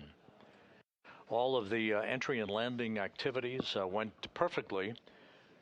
There were very cloudy conditions at the landing site that prevented us from actually seeing the Soyuz descending under its main parachute or the touchdown itself. But the verbal words from the search and recovery forces flying overhead indicated that they had voice contact as well as visual contact of the Soyuz under the chutes, and confirmed the touchdown coordinates that indicated that the touchdown occurred as planned at 11:03 p.m. Central Time, 12:03 a.m. Eastern Time on Tuesday. That would have been 10:03 a.m. at the landing site.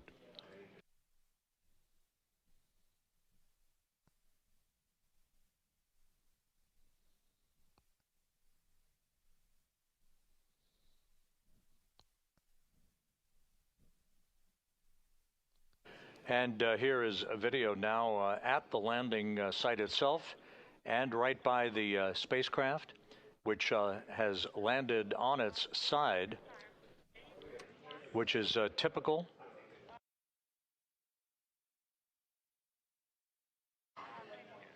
So the search and recovery forces are there.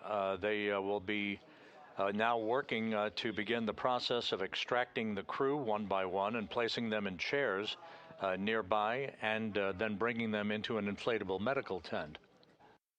Again, there's your Soyuz MS-27 spacecraft, having been pulled over onto its side after touchdown. The winds are a little bit frisky out there, and temperatures quite frigid, 21 degrees Fahrenheit.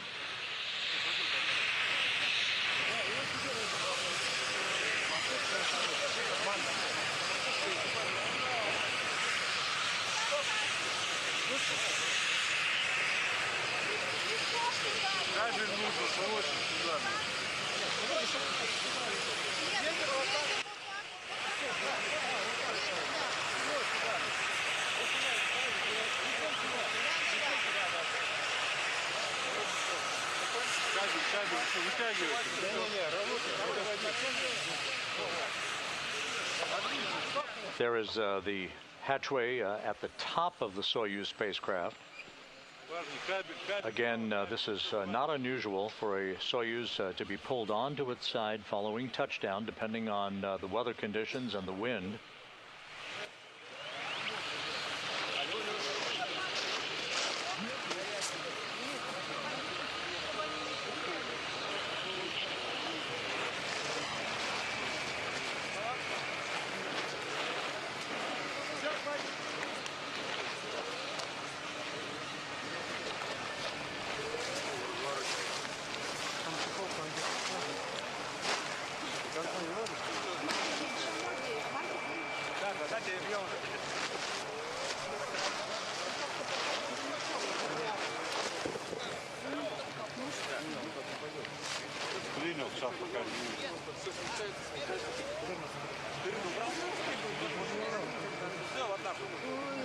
So, under overcast skies with snow flurries and temperatures around 21 degrees Fahrenheit, the 3 crew members who flew on Expedition 73 are home. They undocked that Soyuz spacecraft from the Prishal module on the Earth-facing side of the Russian segment of the International Space Station at 7:41 p.m. Central Time, almost 4 hours ago, landing about 17.5 minutes ago at 11:03 p.m. Central Time, 12:03 a.m. Eastern Time.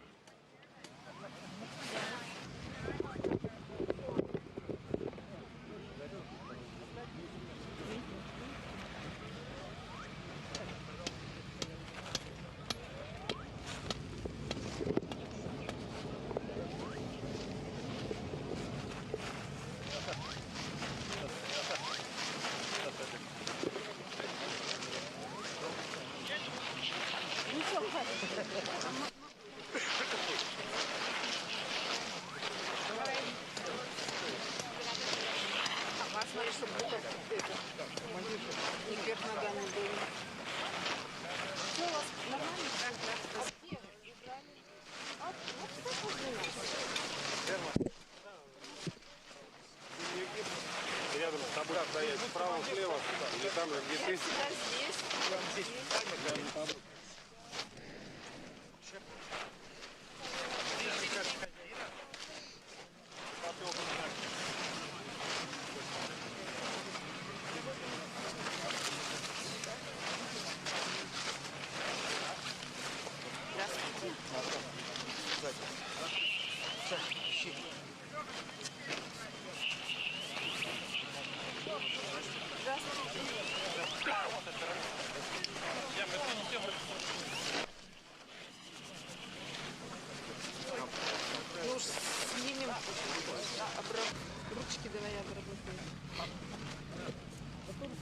So members of the search and recovery forces are in the process of working the top hatch of the Soyuz spacecraft to begin the process of extracting the crew.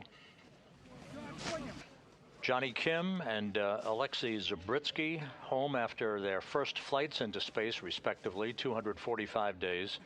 Sergey Ryzhikov has just completed the third flight in his career and now has logged a total of 603 days in space.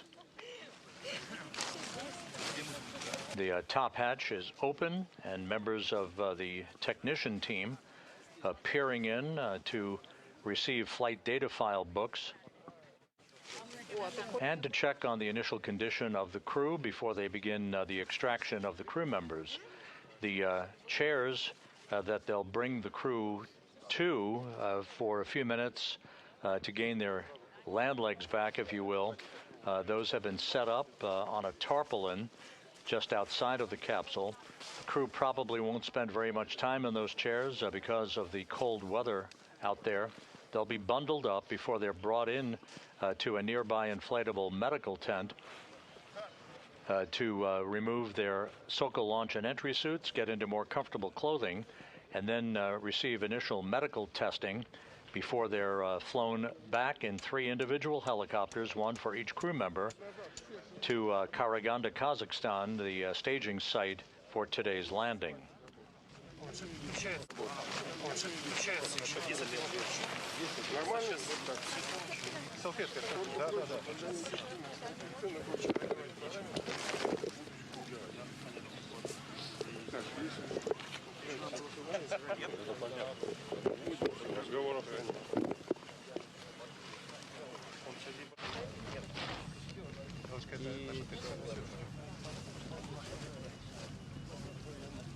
Который из 3.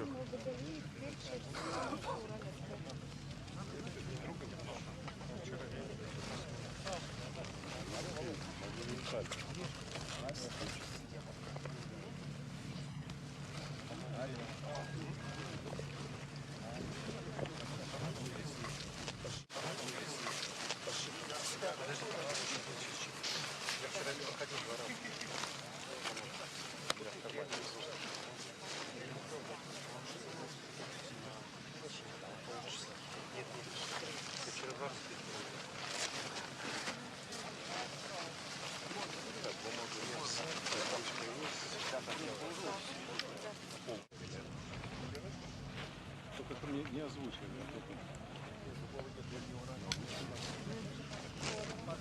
Да. Не, а то уходит в эфир, потом начинает.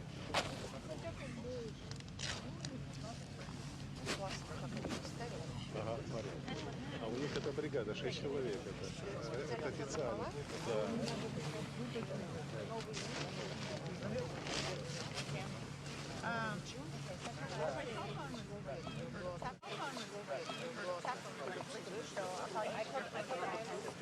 One of the search and recovery technician team members, having crawled into the upper hatch of the Soyuz vehicle, removing some of the initial equipment from the crew, as well as some of the flight data file books that the crew used for reference during their descent back into the Earth's atmosphere and their parachute-assisted landing on the steppe of Kazakhstan that occurred about 23 minutes ago.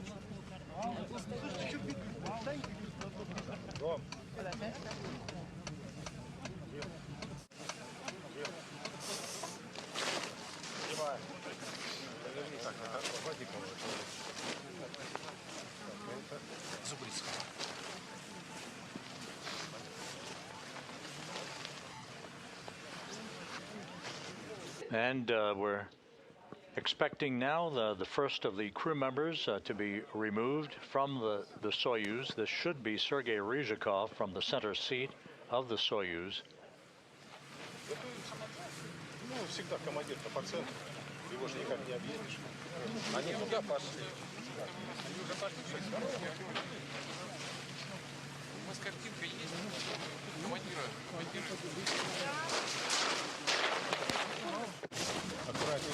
And in fact, that is the Soyuz commander, Sergey Ryzhikov, out of the Soyuz, 603 days in space, good for 13th on the all-time list.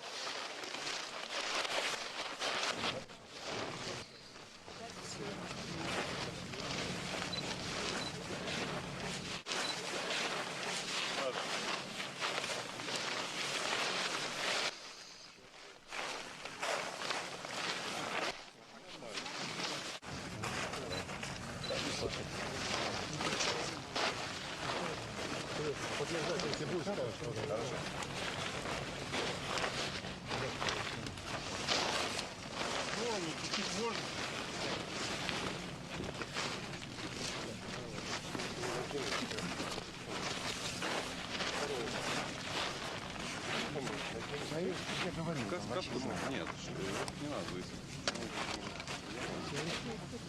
Это не надо. Да, ой, шиповник вообще чудесный.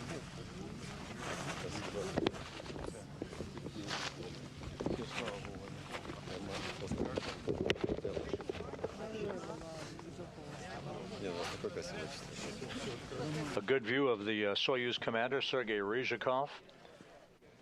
The flight control team at the Russian Mission Control Center in Korolyov has confirmed the official landing time now at 11:03 and 33 seconds p.m. Central Time, 12:03 and 33 seconds a.m. Eastern Time. So that landing time that we had estimated earlier was just a couple of seconds off, but that is the landing time.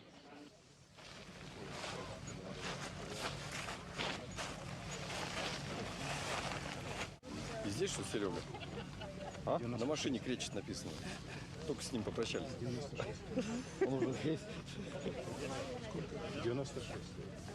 Я, может, накрыть на голову что? Да нет, пока нормально. Не холодно? Да нет, так... 28 не получилось. К вечеру. Вечером? Сейчас будет холодать уже 18. Ну так нормально, все авиация без проблем. Мы 10 километров перелетели заданной точки. Ну, ветерком. Да не только ветерок, по-моему, что-то устом навстречу. Перелетный промах 8, перегрузка 5,3. The miss was 8. The G-load was 5 and 3.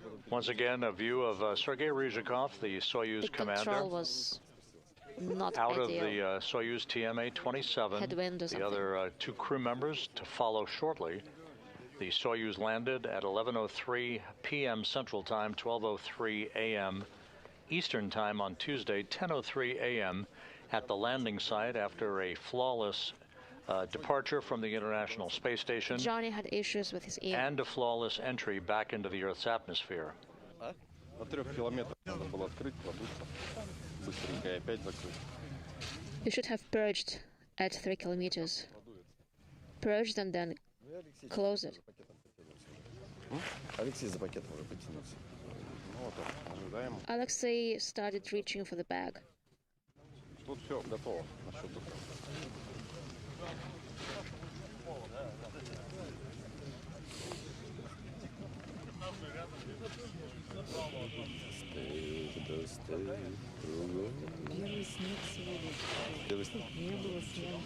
First snow today. There was no snow. We arrived at the airport and it started to snow.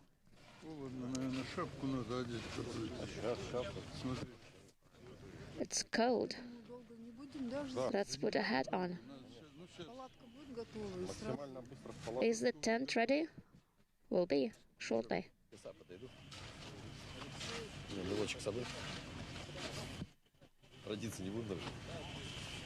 Let's follow the tradition.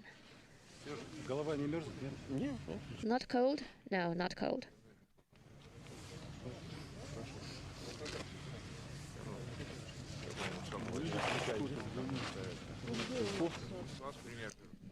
So the work continues to extract the other 2 crew members from the Soyuz. What about this hat with blue and white? That's fine.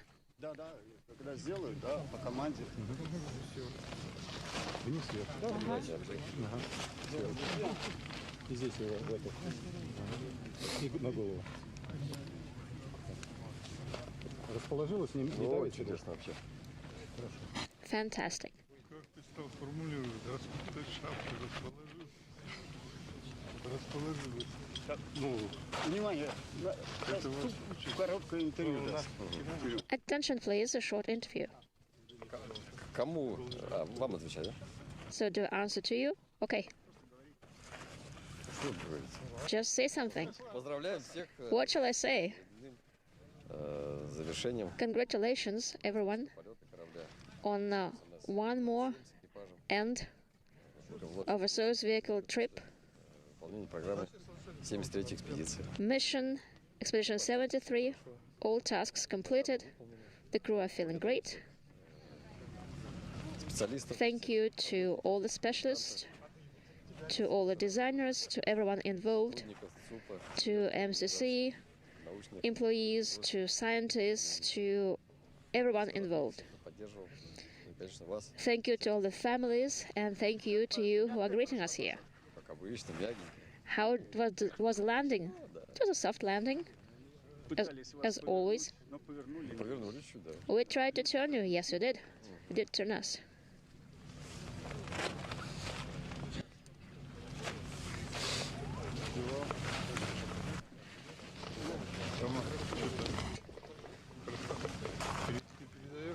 Да.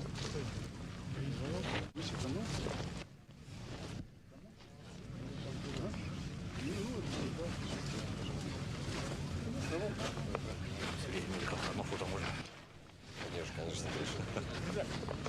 конечно, чуть-чуть. Спасибо. So you heard a few words, the interpreted words of Sergey Ryzhikov answering a few questions from members of the Russian media at the landing site, saying it was a soft landing and the crew is feeling great. The search and recovery teams, the technicians still working to extract the other 2 crew members, Alexey Zubritsky and Jonny Kim.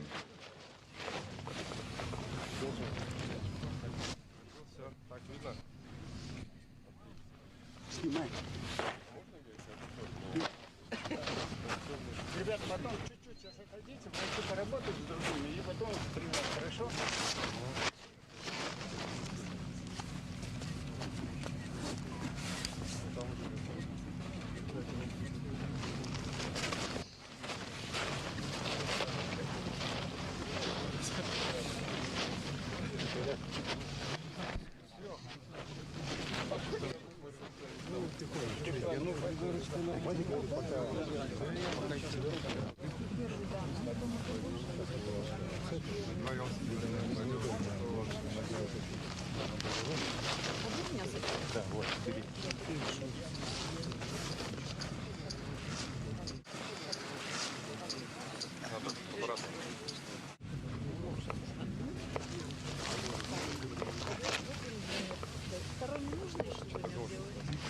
Ну, смотрите, по времени сколько уже прошло. Если хотите работать, работайте.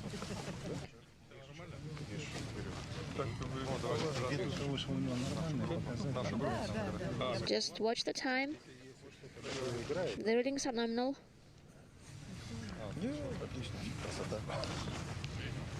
Everything is fine. It's snowing for the first time, they say, yes.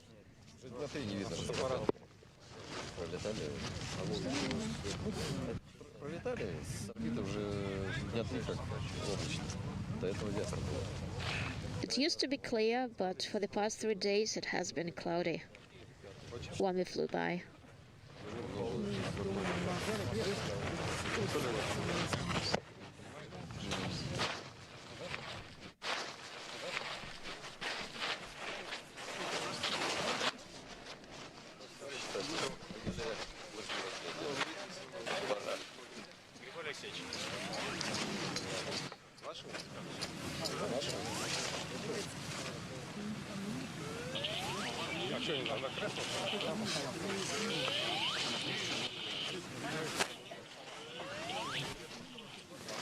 Все, я тогда ухожу сейчас в палатку, а вы тут тогда поработаете немножко для камеры, а потом там увидитесь. Хорошо.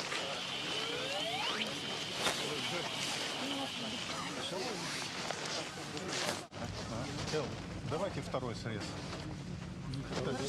This video from the landing site is courtesy of Roscosmos, a close-up view of the descent All right, module. let's take one more reading. The only section of the three-section Soyuz vehicle that returns from space. The pyrotechnic separation of the three sections of the Soyuz occurring some 24 minutes after the completion of the deorbit burn that enabled the Soyuz to drop out of orbit for its 54-minute trip back into the Earth's atmosphere to the landing site.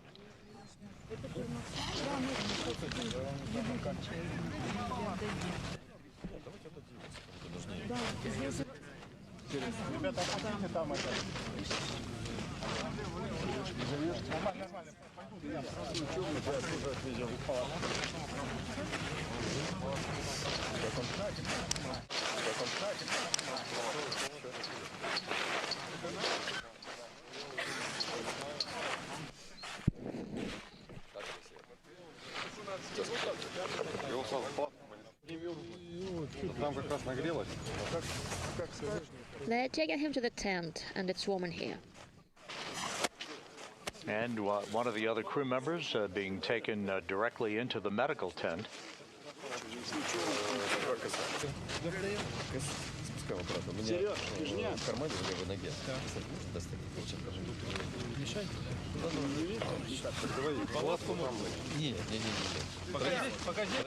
Maybe into the tent? No, no. Traditions are not to be broken. I'll wait for everyone.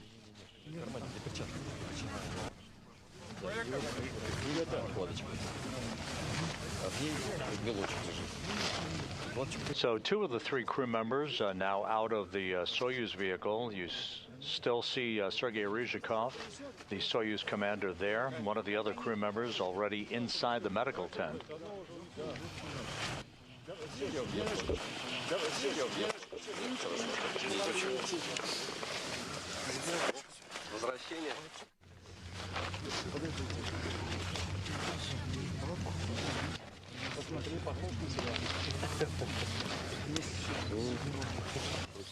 And handmade.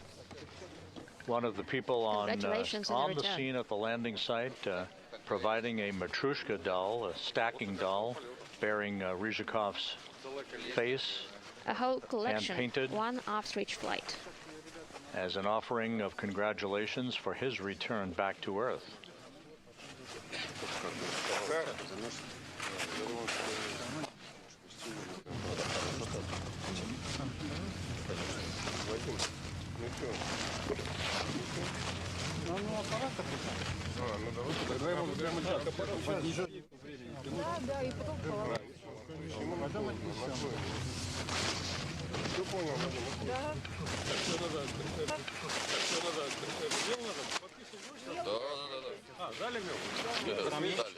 Я вас с орбиты вез.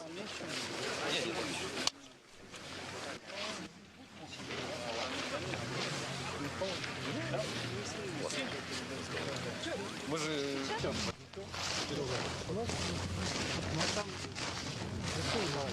Там очень много людей.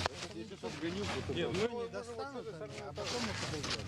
Давайте, Джонни, да нет, Джонни, давайте дождем. Нормально. Сколько 4 раскиши? Может зажить Джонни? Здесь сколько места надо? Ну, так, у нас сколько? 7 литературных гостиных. По каждой. Поэму сейчас.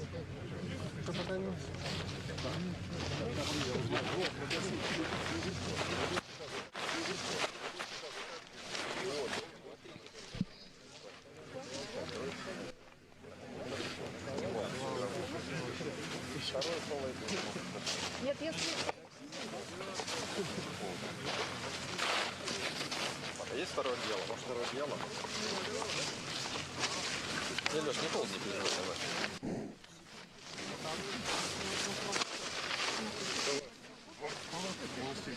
Нет, давайте мы тогда уберем немножко. Поднесем. Сказали, сейчас достанут. А? После эвакуации. Сейчас третьего члена экипажа эвакуируют.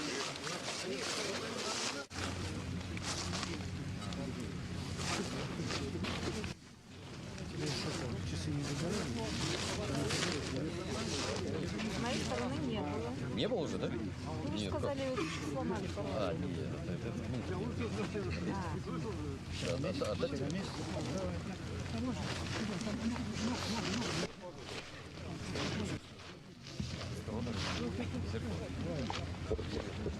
Высотомер может быть.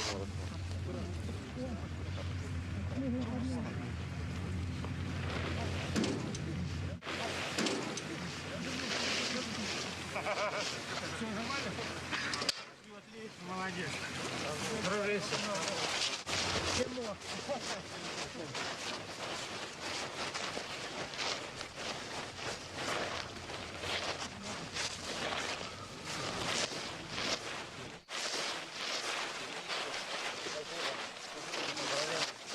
NASA's Jonny Kim, back on Earth after 245 days in space. Where are our photo and video folks?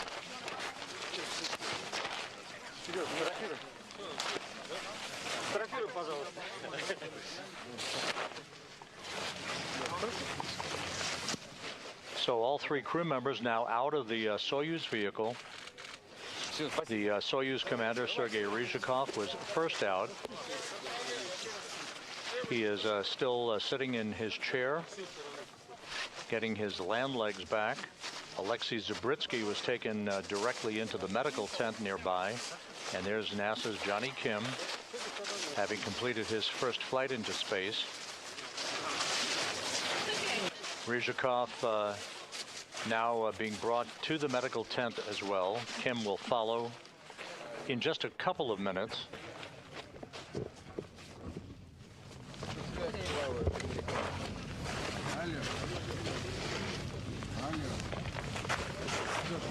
Take a photo with you? Yeah, I'll do the same. I'll do the same. Get the doctor here in a second. There we go. Ryzhikov fulfilling a long-standing Russian tradition by signing his capsule. Okay. She knows that you're, awake. Thank you.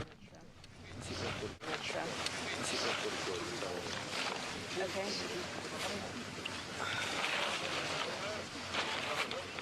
You want your comm cap off or you're good? Yeah, I think off.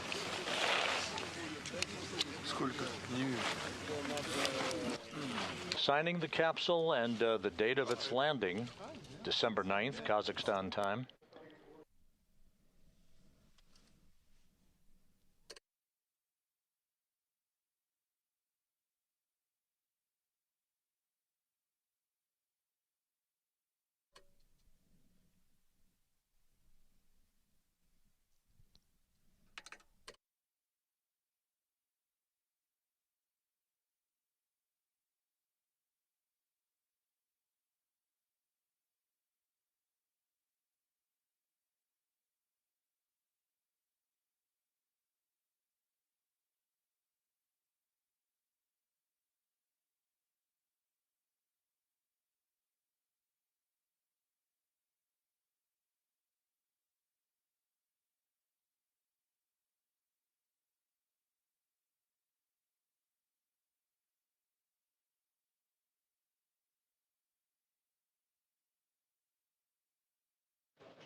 And another view, courtesy of Roscosmos, showing Sergey Ryzhikov being brought to the inflatable medical tent.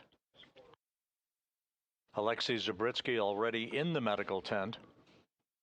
And Jonny Kim having a few minutes to get his land legs back.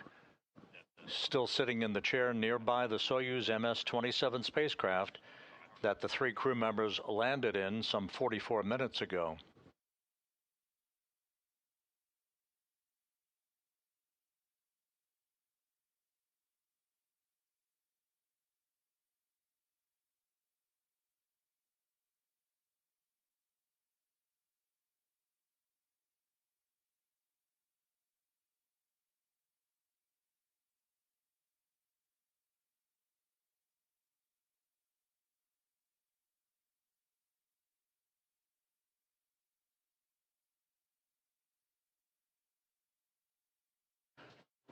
And another view of NASA's Jonny Kim.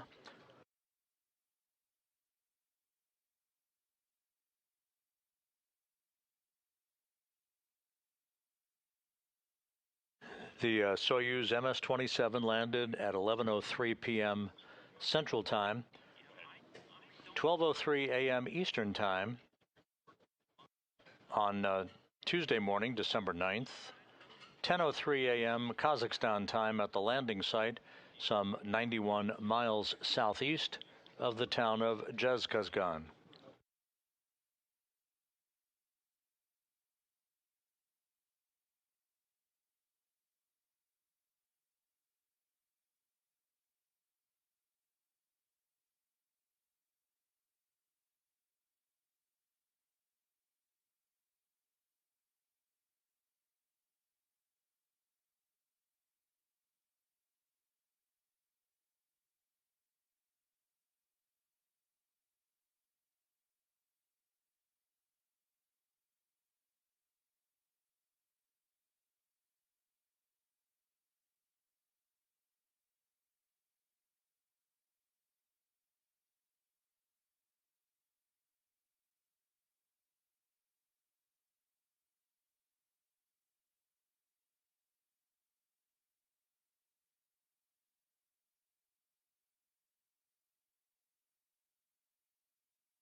And the third and final crew member of Soyuz MS-27, Jonny Kim, now being brought to that nearby inflatable medical tent.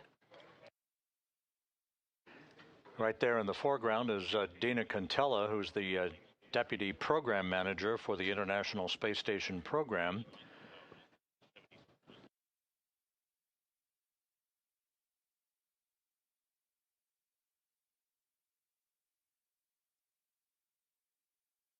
So all 3 crew members now inside that inflatable medical tent. They will be helped out of their Sokol launch and entry suits into more comfortable clothing, and will have an opportunity to be brought to 3 waiting Russian helicopters, 1 for each crew member, that will take them on a 2-hour flight back to the staging city of Karaganda, Kazakhstan. Kim will board a NASA jet with his NASA team members. They will fly back to the Johnson Space Center in Houston, while Alexey Zubritsky and Sergey Ryzhikov board a Gagarin Cosmonaut Training Center aircraft to fly back to their training base in Star City outside of Moscow.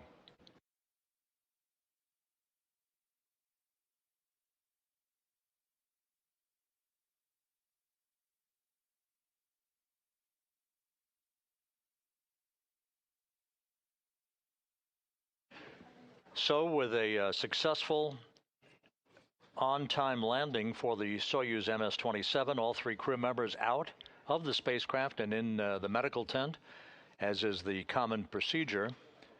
It was a perfect undocking and ride home through the Earth's atmosphere for Soyuz MS-27, Jonny Kim, Alexey Zubritsky, and Sergey Ryzhikov. They are home for the holidays, back on Earth, after 245 days in space. With that, we'll wrap up our coverage for tonight. Thank you for staying with us, and we wish you all happy holidays throughout the month of December and beyond. You can continue to follow International Space Station activities on our website at nasa.gov and all the other NASA platforms. But for now, we'll sign off. This is Mission Control Houston.